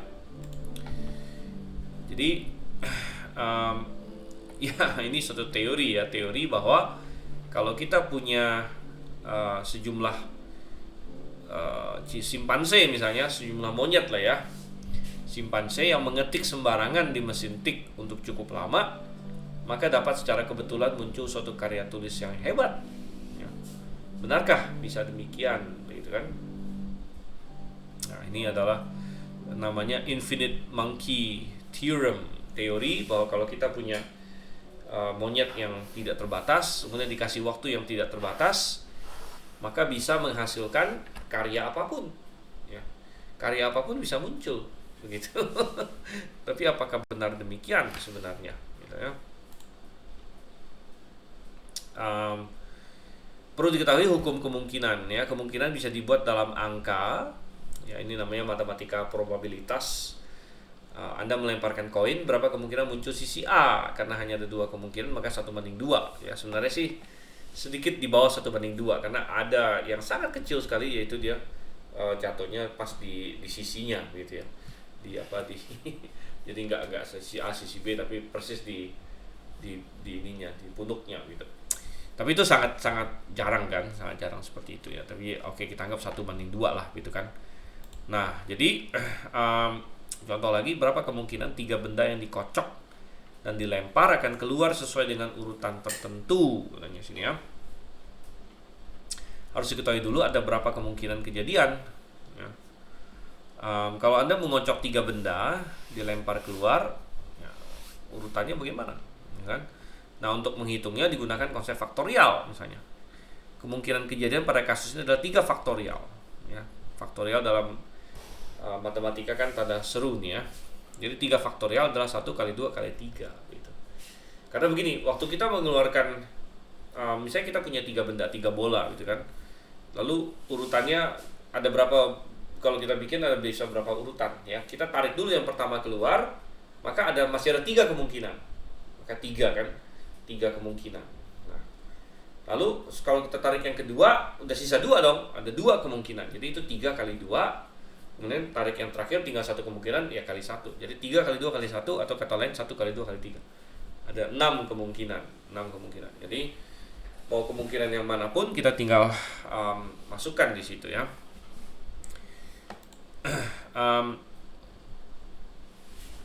Bagaimana kalau ada 6 benda yang dikocok dan dilempar? Ada berapa kemungkinan kejadian? Ya berarti 6 faktorial ya. 1 kali 2 kali 3 kali 4 kali 5 kali 6, atau sama dengan 720. Anda bisa lihat semakin banyak faktor yang masuk di sini, semakin banyak benda yang harus dikocok dan dilempar, maka kemungkinan kejadiannya makin tinggi gitu. Sehingga kalau kita mau mencari satu yang spesifik, maka itu 1/720. Artinya begini, misalnya saya punya 6 foto ya. Misalnya saya punya 6 foto, saya mau atur foto ini berdasarkan urutan yang spesifik. Misalnya urutan kapan diambilnya foto tersebut, ya kan? Nah, saya urutin nih. Nah, ini kan sesuai dengan, karena saya tahu, maka saya mengurutkannya sesuai dengan suatu pola. Ini kan intelijensi, desain kan? Saya mendesain Oh, ini foto yang pertama diambil, kedua diambil, ketiga diambil. Tapi kalau misalnya seorang bayi katakanlah dia nggak ngerti apa-apa, dia ngacak-ngacak ini foto, ya. Nah, ada kemungkinannya berapa besar bahwa dia ngacak-ngacak itu, hasilnya keluar persis seperti yang saya mau gitu ya, yaitu sesuai dengan urutannya gitu. Berapa kemungkinannya? Nah, kalau ada 6 foto kan ada 720 kemungkinan urutan begitu ya, sesuai dengan hitungan kita 720 kemungkinan urutan. Dan berarti kalau misalnya seorang bayi dia ngacak-ngacak, berapa probabilitasnya dengan acakan tersebut, dia ngacak-ngacak sembarangan, muncul urutan yang persis seperti yang saya mau, yaitu yang berdasarkan urutan kejadian. Padahal si bayi ini kan nggak ngerti ya, nggak ngerti urutan kejadian dan sebagainya. Ya, maka itu adalah 1/720. Karena total ada 720 kemungkinan, lalu kita mau cari satu yang spesifik, maka 1/720 di situ ya, 1/720. Nah, ya jadi itu sangat kecil ya kalau kita 1/720 itu ya kurang dari 1/100, kurang dari 1%, ya. Sudah hampir 0,1% ya. Kalau 1/1000 kan sudah 0,1% ya kemungkinannya. Jadi mungkin 0, berapa ya, belum nyampe 0,2 juga bahkan, 0, belasan lah gitu ya, 0, belasan persen gitu kan. Nah itu jadi itu Anda bisa melihat itu kemungkinan yang kecil sekali. Artinya kalau Anda mau menyusun foto Anda, hampir tidak mungkin Anda acak gitu ya. Itu bakal dapat sesuai yang Anda mau gitu ya. 6 foto aja udah susah gitu, apalagi kalau makin banyak gitu kan, makin susah lagi kan. Nah, coba kita terapkan informasi ini kepada manusia tentunya ya, misalnya evolusi manusia. Kalau manusia ini terjadi dengan sendirinya, ya, berarti apa? Berarti ya nggak ada desainnya kan, nggak ada desainnya. Nah, kita ambil saja sesuatu yang sederhana, misalnya susunan tulang tubuh manusia. Kok tulang kita posisinya seperti ini kan, sangat pas, sangat cocok bagi kita untuk beraktivitas, untuk melakukan segala sesuatu. Dalam tubuh manusia ada sekitar 200 tulang ya. Sekitar 200 tulang, kalau saya nggak salah angka persisnya 206 atau berapa gitu. Nah, pokoknya sekitar 200-an. Dalam tubuh manusia ada sekitar 200 tulang ya. Jika dianggap semua tulang hanya punya satu tempat perlekatan ya, sebenarnya enggak ya, sebenarnya lebih, tapi itu nanti tambah kompleks. Nah, perlu berapa kali coba secara acak baru didapatkan susunan seperti yang sekarang ini. Susunan yang sangat sangat ideal dan lain sebagainya di sini ya. Maka jawabannya adalah, kalau tadi 3 bola diacak kan 3 faktorial. 6 benda diacak 6 faktorial. 200 benda diacak. Lalu kita mau lihat ada berapa kemungkinan urutan 200 benda ini, ya, maka jawabannya adalah 200 faktorial. Ya. Dan kalau kita mau cari satu yang spesifik, maka 1 dibanding atau 1/200 faktorial. Gitu. 1/200 faktorial. Ya. 200 faktorial itu berapa? Wow, 200 faktorial itu besar sekali rupanya. Jadi 1 kali 2 kali 3 kali 4 kali 5 kali 6 kali 7 kali 8 kali 9 kali 10 dan seterusnya sampai kali 200 ya. Layar ini saja tidak cukup ya, untuk memuat jawabannya. Yaitu 10 dengan 375 nol di belakangnya. Bayangkan di situ ya. Ya, ini belum lengkap nih nolnya nih sini ya. Kita harus pakai font yang kecil atau kita pakai lebih dari satu layar di sini. Ya, ini berarti sangat tidak mungkin bahwa secara acak gitu ya, lalu muncullah yang seperti itu. Tapi ada yang ngotot mungkin ya, kalau terus dilakukan kan bisa aja dong ya, terus dilakukan, benarkah gitu ya? Kalau kita hitung secara logis, katakanlah tiap kali mencoba satu susunan dibutuhkan waktu 1 detik saja. Ya. Dan ada berapa detik dalam 1 tahun? Tinggal kita kali 60 detik dalam 1 menit, 60 menit dalam 1 jam, 24 jam dalam 1 hari, 365 hari dalam 1 tahun jadi tiap tahun itu ada 31 jutaan detik kira-kira. 31.536.000 detik gitu ya. Jadi ada berapa detik dalam 1 miliar tahun? Ya, berarti 31 juta kali 1 miliar. Ini angka yang besar sih memang. Berarti sudah ini ya, dari miliar ke triliun ke kuadriliun. 31 kuadriliun 536 triliun. Triliun ya. Benar ya. Ribu, juta, miliar, triliun, benar. 31 kuadriliun 536 triliun detik. Dalam 100 miliar tahun tinggal tambahin lagi 20 lagi, tapi itu masih sangat-sangat jauh dari 10 pangkat 375. Bahkan jumlah elektron yang dapat dipadatkan ke dalam seluruh alam semesta yang diketahui saat ini saja hanya 10 pangkat 130. Masih jauh sekali dari 10 pangkat 375. Ya, jadi kita bilang kalau Anda bisa coba 1 detik 1 kali coba pun nggak muat, nggak cukup jumlah ini ya, jumlah detik di dalam seluruh sejarah alam semesta ini untuk bisa dapatnya. Itulah sebabnya secara matematis segala kemungkinan yang lebih kecil dari 1 banding atau 1 per 10 pangkat 50 secara praktis dianggap 0 atau tidak mungkin terjadi ya. Sehingga berapakah kemungkinan terjadi evolusi penempatan tulang manusia yang sangat sederhana itu? 0 jawabannya. Sedangkan masih banyak sistem lain yang terdiri dari ratusan ribu bagian. Jadi ketika manusia, sel-sel manusia misalnya menciptakan atau memproduksi suatu protein itu kan rantai asam amino. Nah rantainya itu ada yang ya kalau pendek ratusan asam amino, kalau panjang bisa ribuan bahkan puluhan ribu asam amino. Dan itu semua ada urutannya. Apa itu terjadi secara kebetulan kan?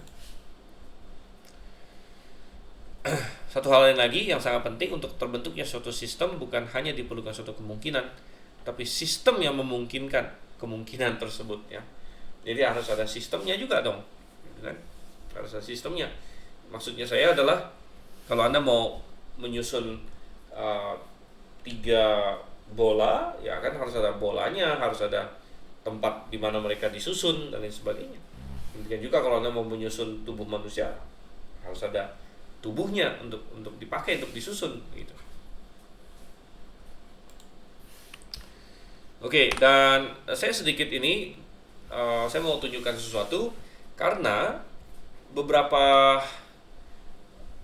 hari kalau nggak salah kemarin atau 2 hari yang lalu saya ada baca suatu artikel yang sangat menarik ya, bahwa ada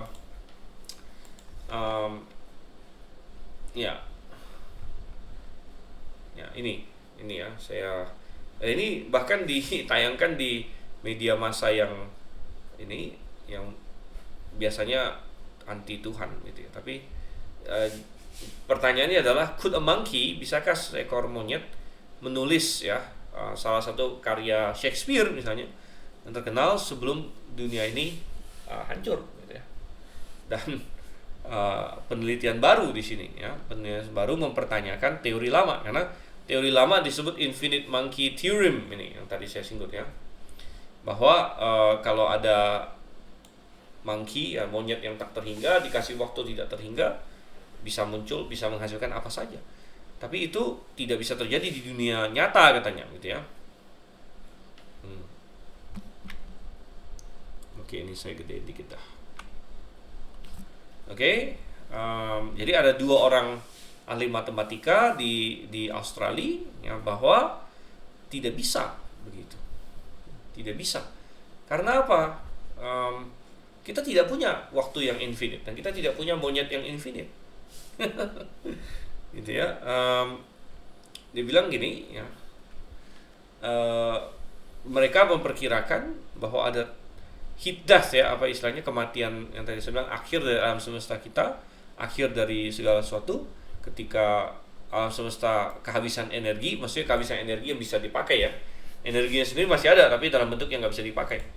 Itu adalah 10 pangkat 100 tahun, dalam 10 pangkat 100 tahun itu 1 Google ya.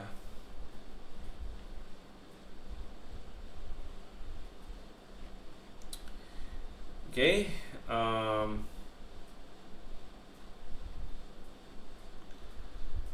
ya.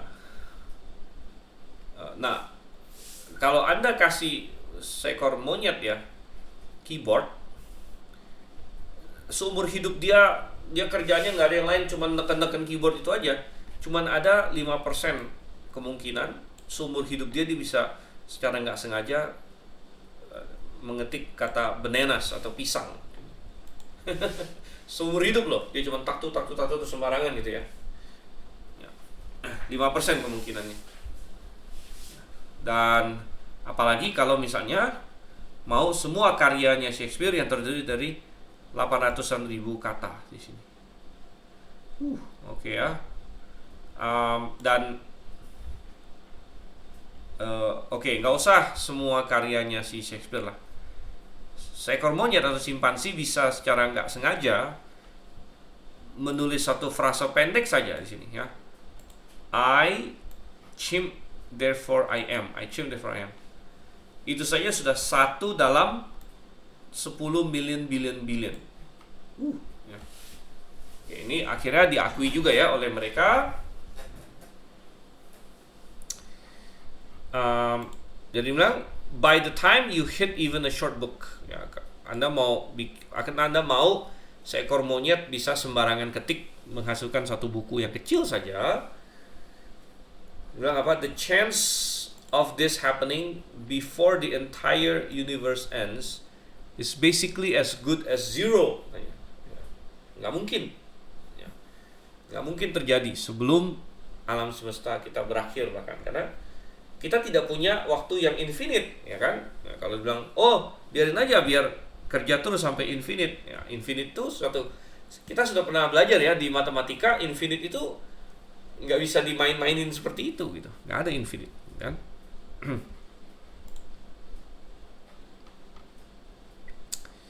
Oke,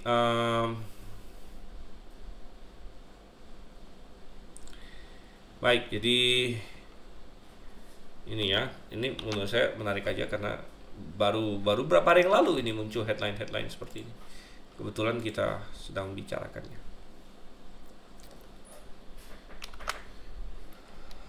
Oke, sebentar.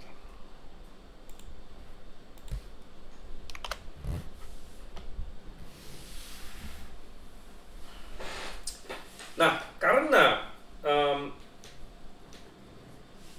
apa yang mereka canangkan ini sesuatu yang begitu tidak mungkin memang ya, sehingga mereka menggunakan waktu sebagai tongkat sihir ya. Nah, kalau Anda berkata bahwa cacing bisa menjadi manusia dalam 1 hari, Anda akan dianggap bodoh begitu kan. Tapi kalau cacing bisa menjadi manusia dalam jutaan tahun, wah, itu dianggap science. Bedanya apa jadinya? Bedanya yang satu hari, yang satu miliaran tahun mungkin, atau berapa juta tahun. Yang satu dianggap sains, yang satu dianggap kebodohan. Ya, jadi waktu dipakai sebagai tongkat sihir. Anda tinggal tambahkan berapa miliar tahun yang tadinya tidak mungkin jadi mungkin, gitu. Padahal tetap nggak ada kemungkinannya sebenarnya. Anda mau tambahkan berapapun nggak mungkin. Atau dengan kata lain misalnya begini, kapankah sebuah segitiga jadi punya 4 segi? Anda mau tambahin berapa tahun pun nggak mungkin, karena itu suatu ketidakmungkinan logis, gitu kan. Seekor kodok dicium oleh putri dan berubah menjadi pangeran ganteng. Ini dongeng anak-anak. Masih ingat ya, ada dongeng kodok dicium jadi pangeran, gitu. Tapi seekor kodok dalam jutaan tahun berubah menjadi pangeran ganteng melalui evolusi dianggap sains. Padahal enggak. Ini dongeng para ilmuwan. Dongeng para ilmuwan gitu ya. Jadi ini sama-sama dongeng. Oke, pertama kita selidiki dulu apa kata evolusi mengenai asal-usul kehidupan. Kok bisa? Ini saja mereka sudah tidak bisa menjelaskannya. Kenapa bisa dari benda mati menjadi ada kehidupan?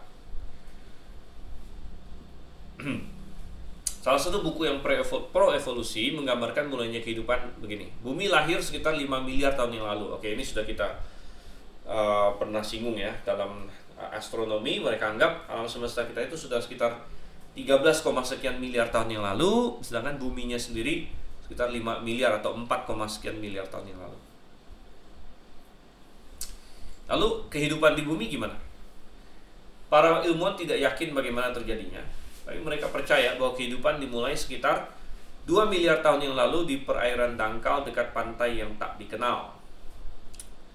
Sekumpulan atom bergabung dengan cara tertentu. Mereka lalu membentuk suatu molekul baru, molekul raksasa yang lebih besar dari molekul lain. Molekul ini dapat melakukan sesuatu yang tidak dapat dilakukan molekul lain. Ia bisa mengambil atom-atom lain dari laut itu membentuk suatu molekul raksasa baru yang seperti dirinya sendiri. Wah, jadi dianggap molekul yang mulai bisa berkembang biak gitu. Molekul apa ini? Nggak ada molekul seperti ini, kan? Nggak ada molekul seperti ini. Dan Anda perhatikan bagaimana mereka mencoba untuk menyederhanakan kehidupan pertama jadi molekul saja, padahal tidak. Ya, kita bilang yang paling sederhana, satu sel saja kompleks seperti kota begitu.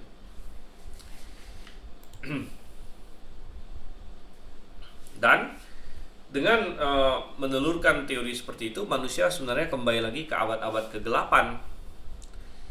Kenapa? Karena pada abad-abad pertengahan hampir semua orang percaya bahwa tikus dan lalat berasal dari sampah. Kenapa bisa begitu? Karena mereka melihat dari tempat pembuangan sampah selalu muncul tikus-tikus dan lalat-lalat. Ya. Jadi mereka lihat itu, ya mereka anggap lalat itu munculnya dari sampah berubah jadi lalat. Ya. Padahal kita tahu hari ini kan bukan seperti itu. Nah, akhirnya pada abad ke-17 seorang peneliti bernama Francesco Redi menguji anggapan umum ini. Ia menaruh sampah di botol steril dan memperhatikannya. Dan dari botol itu ternyata nggak ada apa-apa yang muncul gitu. Nah, ini adalah eksperimennya si Francesco Redi. Nah, inilah yang akhirnya langsung di ini ya. Ini percobaan si Francesco Redi ya. Dimana satu dia taruh sampah atau makanan busuk di sini di kontainer yang terbuka. Nah, lalu muncullah ulat-ulat di sini. Ini ulat-ulat yang disebut maggot ya, atau bahasa Indonesianya apa ini? Ya ini adalah telur dari ini sebenarnya. Dari apa? Dari lalat. Nah, jadi akhirnya jadi ulat-ulat ini, ulat-ulat yang akhirnya bakal jadi lalat.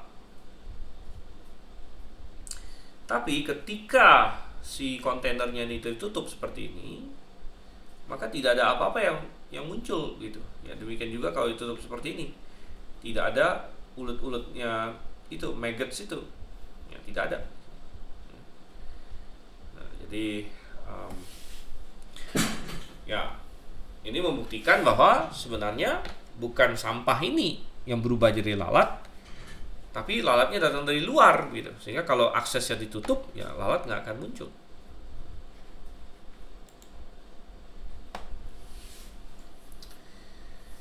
Oke, pada pertengahan abad ke-19 ada satu orang namanya Louis Pasteur mengkonfirmasikan hasil penemuan si Redi dan menggabungkannya dengan penemuannya sendiri akan kuman, ya. Sehingga penelitian ini menghasilkan hukum biogenesis. Dan apa artinya biogenesis? Ya, bio itu kehidupan, genesis itu awal, bahwa kehidupan selalu berawal dari kehidupan. Kehidupan selalu berawal dari kehidupan. Nah, jadi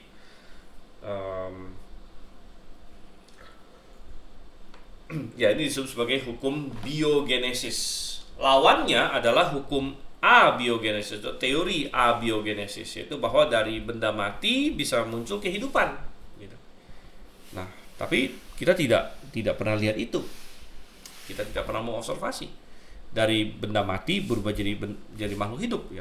Jadi ini balik lagi ke abad pertengahan yang merasa dari sampah muncul si lalat itu. Ya, sedangkan menurut kaum evolusi dari lautan purba muncul makhluk bersel satu. Gitu. Sebenarnya balik lagi ya. Jadi melawan hukum biogenesis ini. Nah, kalau kita bicara mengenai ini ya, kalau kita bicara mengenai apakah dari zat-zat mati bisa timbul makhluk hidup, pasti akan muncul kasusnya si eksperimen Miller dan Urey ini ya. Miller dan Urey ya, ini dua orang. Mereka bikin eksperimen yang katanya ingin membuktikan bahwa dari benda mati bisa muncul kehidupan. Oke. Jadi apa yang mereka lakukan? Jadi percobaan Stanley Miller ya, dan Sidney Fox membuat eksperimen di mana satu tabung diisi oleh berbagai atom dasar, hidrogen, karbon, oksigen, nitrogen. Kemudian dialiri listrik, gitu ya. Nah, sebagai hasil timbullah mereka bisa menemukan ada molekul asam amino, katanya di situ. Mereka bisa menghasilkan asam amino dari tabung yang dialiri listrik ini. Hal ini diklaim sebagai bukti bahwa kehidupan dapat dimulai dari atom-atom saja. Ya, karena mereka beranggapan, nah asam amino, ingat asam amino itu apa? Asam amino itu adalah bangunan dasar untuk protein sebenarnya. Ya, untuk protein. Apakah benar demikian? Ya, jadi ini eksperimennya Miller, ya, seperti ini. Jadi ini ya, coba lihat yang di bawah sini, ada air ya. Dalam air ini dibikin ada zat-zat tadi, ada hidrogen, ada karbon, ada oksigen, ada nitrogen ya. Kemudian air ini yang berisikan atom-atom ini diuapkan. Jadi atom-atom itu terbawa oleh uap ini naik ke dalam suatu ruangan di mana itu dialiri listrik ya. Nah, itu untuk memfasilitasi reaksi kimianya. Lalu setelah itu selesai, gas itu dikondensasi ulang jadi cair lagi ya. Nah, lalu dicek di sini hasilnya apa? Oh, hasilnya ternyata mereka ketemu asam amino di sini. Nah, asam amino. Nah, asam amino. Tetapi asam amino itu apa sih? Asam amino itu adalah bangunan dasar untuk protein. Nah, ini ilustrasinya di sebelah kanan di sini. Jadi protein itu adalah rantai asam amino. Jadi asam amino terus terikat asam amino berikut, terikat asam amino berikut dan seterusnya gitu. Dan ini semua ada urutannya gitu. Nah, tetapi tidak ada protein yang terbentuk hanya asam amino. Gitu. Padahal yang dibutuhkan adalah proteinnya. Gitu. Nah, ini contoh ya, protein bisa sangat kompleks di sini. Ya, jadi gagal ya. Tidak ada kehidupan yang muncul. Ya, karena kehidupan itu bukan asam amino bukan kehidupan. Asam amino itu salah satu balok dasar aja begitu. Kalau kehidupan itu kalau muncul ada sel atau lain sebagainya ya. Tidak ada kehidupan yang muncul. Dan kalau eksperimen itu diteruskan, asam aminonya akan hancur lagi gitu. Jadi kalau dibiarkan terus ya, karena kalau di eksperimen itu kan sesudah muncul asam amino dipisahkan gitu. Nggak diikutin lagi ke siklus tadi itu yang dilistrikin segala macam. Kalau ngikut lagi ke situ ya akan hancur lagi asam aminonya. Gitu ya. Nah,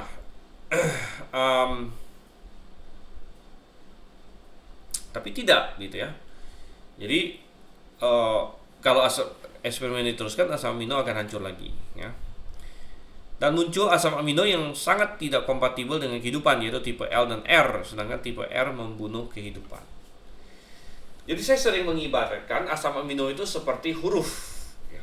Sedangkan protein itu seperti ya suatu karya tulis ya. Karya tulis ada yang terdiri dari sekian puluh huruf saja paling pendek ya, tapi kalau yang panjang sekali kan bisa berjuta-juta huruf bahkan. Nah, kalau misalnya saya acak-acak ya, ini saya kasih gambar apa ini, toothpick apa namanya itu, tusuk gigi ya. Nah, tusuk gigi misalnya saya kocok terus lempar kan sembarangan, banyak sekali ini si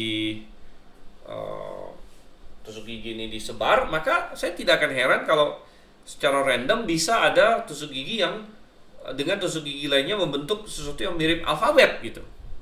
Misalnya huruf besar kan ada begini misalnya ya. Kemudian ada yang mirip A, ada yang mirip E mungkin ya.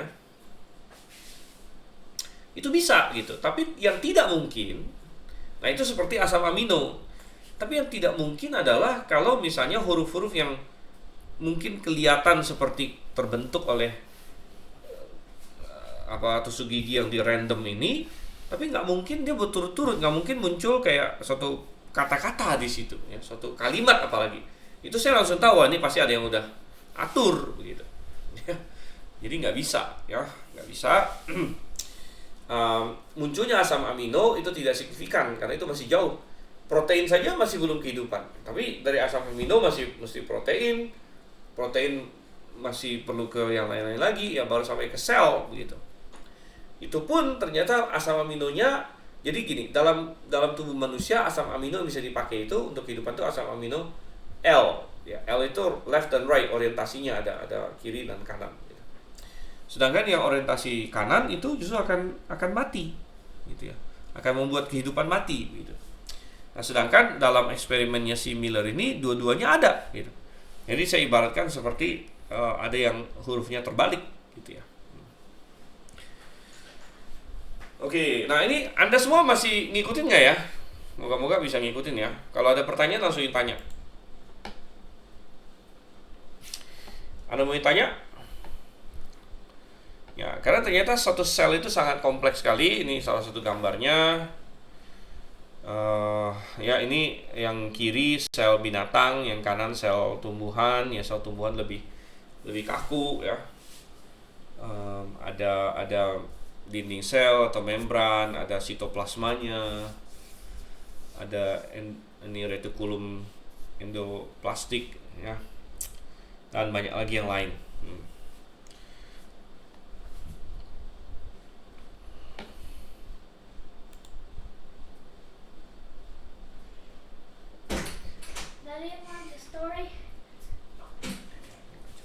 Nah, kita lihat di sini. Jadi ada juga yang namanya mutasi, gitu ya. Jadi dalam usaha untuk mencari pembenaran, para evolusionis telah berpaling kepada proses mutasi untuk menyelamatkan teori mereka.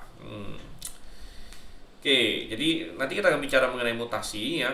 Mutasi terkadang memberikan hasil keturunan yang berubah dibandingkan induknya. Proses mutasi yang terjadi berjuta-juta tahun dianggap sebagai metode munculnya berbagai makhluk hidup.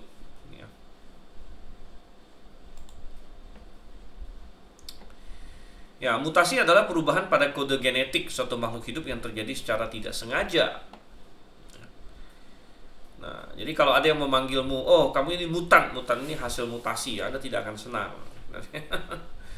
Hollywood melalui film-film seperti X-Men, The Hulk menggambarkan mutasi sebagai sesuatu yang hebat. Gitu. Jadi banyak gambaran itu, oh Anda menjadi mutasi jadi kayak punya kekuatan super gitu ya. Wah, kena mutasi jadi bisa terbang, kena mutasi jadi bisa ini bisa itu semua nonsens ya, nonsens sebenarnya, nggak benar ya. Karena mutasi itu ya perubahan yang acak pada kode genetik gitu. Jadi tadi kita sudah bilang bahwa kode genetik itu seperti buku sebenarnya. Jadi ini contohnya. Jadi tapi informasi dalam DNA itu kan bentuknya dalam double helix seperti ini ya. Dan kalau misalnya salah satunya berubah ya, misalnya dari ini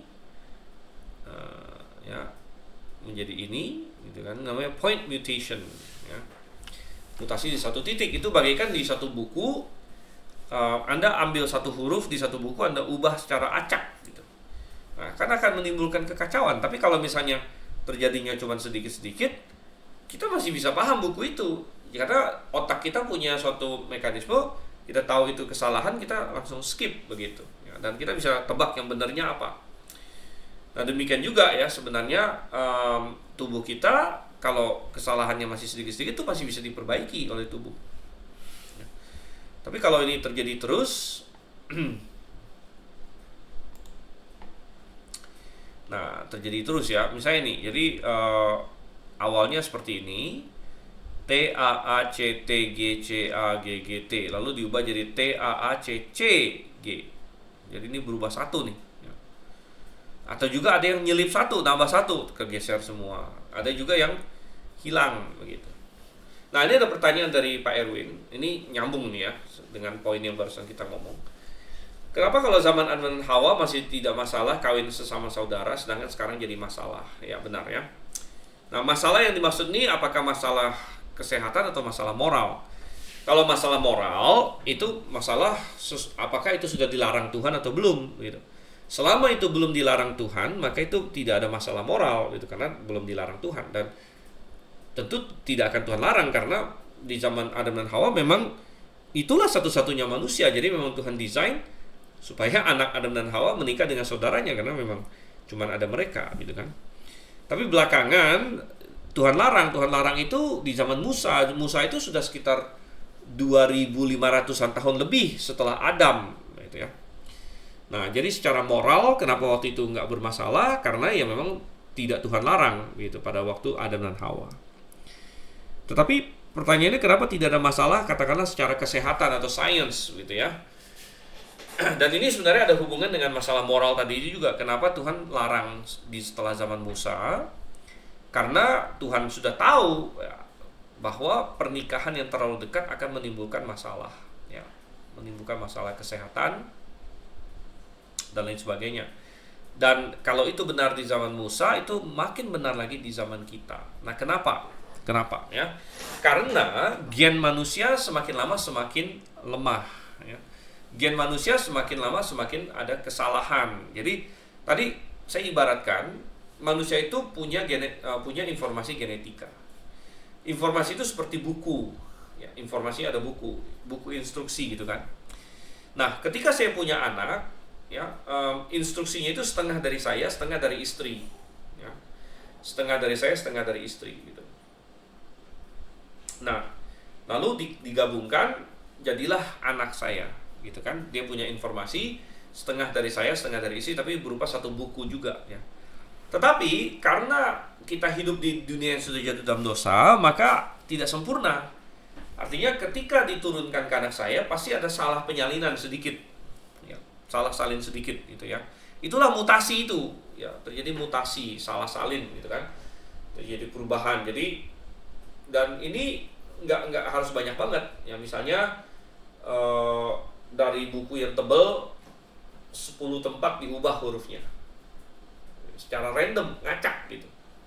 10 tempat diubah hurufnya random, acak gitu kan. Nah, kalau itu satu generasi nggak terlalu masalah gitu kan.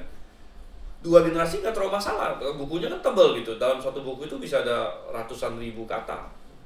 10 yang berubah nggak terlalu masalah.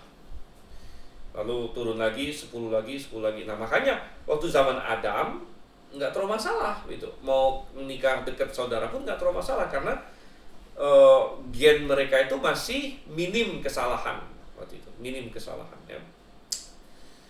Nah, tetapi dengan semakin beribu-ribu tahun kemudian, berarti kan generasi sudah banyak tuh. Kalau tiap generasi kesalahannya sekian, setelah sekian banyak generasi kan numpuk kesalahannya. Nah, instruksinya semakin rentan gitu. Nah, itulah hebatnya. Jadi gini, kenapa gen manusia itu butuh pasangan kan, suami dan istri? Karena ada banyak gen yang itu perlu 2 ya. Dan kalau misalnya ada satu yang rusak, yang satunya itu masih ada yang bagus ya, yang dominan ya. Jadi waktu kita belajar biologi, kita tahu gen itu ada yang dominan, ada yang resesif ya. Kalau yang pas yang dominan artinya kalau yang benernya dominan ya, maka yang salahnya ketutup begitu. Nah, setelah sekian puluh atau bahkan ratus generasi sampai ke zamannya Musa, apalagi kita hari ini ya, maka gen kita sudah penuh dengan kesalahan sebenarnya. Nah, saya mau tekankan ini ya. Nah, ini sangat bertentangan dengan evolusi, karena evolusi mengatakan manusia itu makin lama, mestinya sesuai evolusi, makin lama makin hebat gitu kan. Tapi enggak, sebenarnya kita ini makin lama makin lemah gen kita. Gen kita makin lemah. Nah, memang teknologi kita makin canggih. Itu kita tidak sangkali, teknologi kita makin lama makin canggih, tapi gen kita makin lama makin lemah sebenarnya. Karena apa? Ya itu, tiap generasi itu pasti ada mutasinya, pasti ada kesalahannya. Dan jarang sekali ada mutasi yang membenarkan apa yang sudah salah sebelumnya, kan jarang banget ya.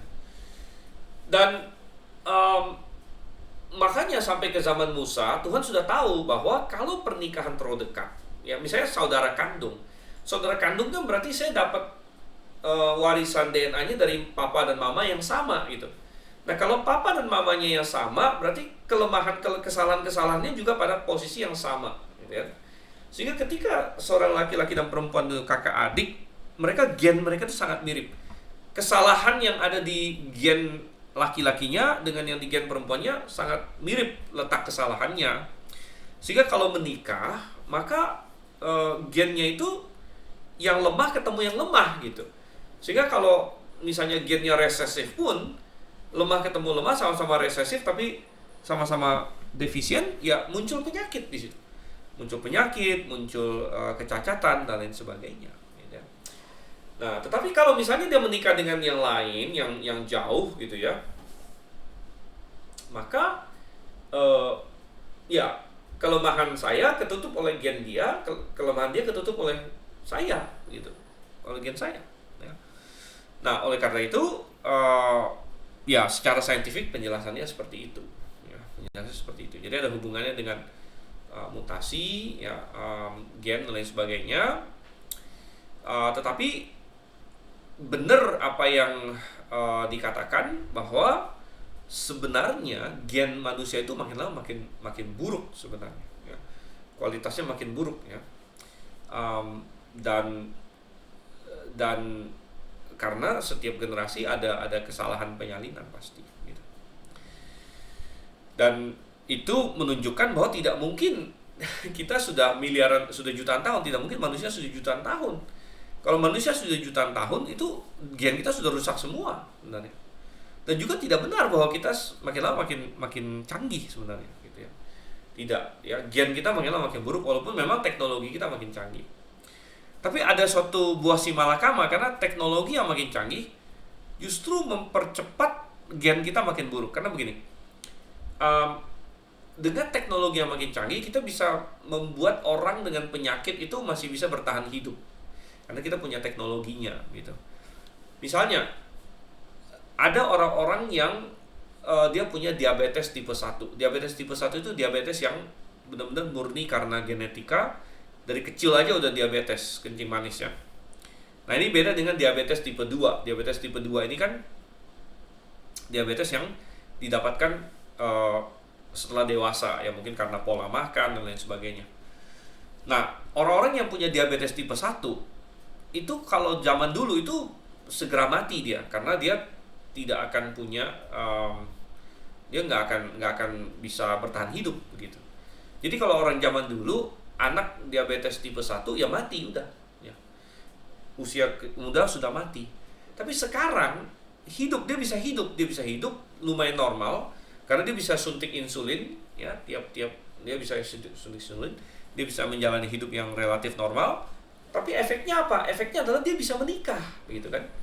Nah, karena dia bisa menikah, maka dia akan potensi menurunkan ya kelemahan diabetes tipe 1-nya kepada keturunannya selanjutnya jadi lebih besar begitu. Jadi ironisnya dengan teknologi kita yang semakin canggih, justru kita memungkinkan penurunan ini gen manusia secara umum itu lebih cepat justru ya, karena kita memungkinkan orang-orang yang kalau seleksi alam saja mati dia begitu. Tapi karena kita ada intervensi, dia hidup, dia bisa punya anak. Nah, anaknya ini ya mewarisi ya kelemahan genetikanya. Oke, pertanyaan lanjutan. Ini terakhir ya sebelum kita ini tutup. Bukankah Tuhan menciptakan manusia serupa seperti dirinya? Kalau seiring waktu manusia mengalami kemunduran genetik, korelasi dengan serupa seperti dirinya bagaimana? Oke, itu adalah karena manusia sudah jatuh dalam dosa. Gitu. Sebelum kejatuhan dalam dosa tidak ada penurunan atau degradasi ini, gitu kan? Adanya degradasi bahkan kematian, gitu kan? Ini adalah efek dari kematian itu. Itulah yang Tuhan katakan, hey, kalau kamu makan buah ini, kamu akan mati gitu. Bukan saja secara individu, tapi secara keseluruhan, manusia secara keseluruhan akan mati. Dan mulai saat itu ada degradasi segala sesuatu ya. Degradasi gen, bukan cuma manusia, binatang juga mengalami kok begitu. Tumbuhan juga mengalami ya. kerusakan gen ini. Jadi bukan hanya manusia saja, seluruh makhluk hidup ini adalah bagian dari kejatuhan dalam dosa, gitu ya. Jadi pesannya apa? Pesannya adalah dosa menimbulkan kematian, dosa menimbulkan degradasi, gitu. Ya, karena manusia berdosalah maka semua ini terjadi. Oke, baik ya, saya rasa kita akan stop sampai sini. Kita sudah sampai jam 9:15. Oke, jadi kira-kira kita akan lanjutkan lagi nanti, dan kita tutup dalam doa. Terima kasih Tuhan untuk kasih setiamu. Kalau kita tolong supaya kami semakin memahami apa yang benar, apa yang bagus Tuhan. Kami berdoa dalam nama Yesus Kristus. Amin. Oke, selamat malam semuanya. Sampai ketemu lagi. Oh ya, mungkin nanti untuk slide-nya saya akan kasih PDF-nya di WhatsApp grup kita ya. Sebenarnya itu panjang sekali. Saya nggak tahu bisa selesai juga nggak kita, tapi kita coba saja. Nanti saya kasih di WhatsApp grup. Oke, selamat malam, Maranatha semuanya.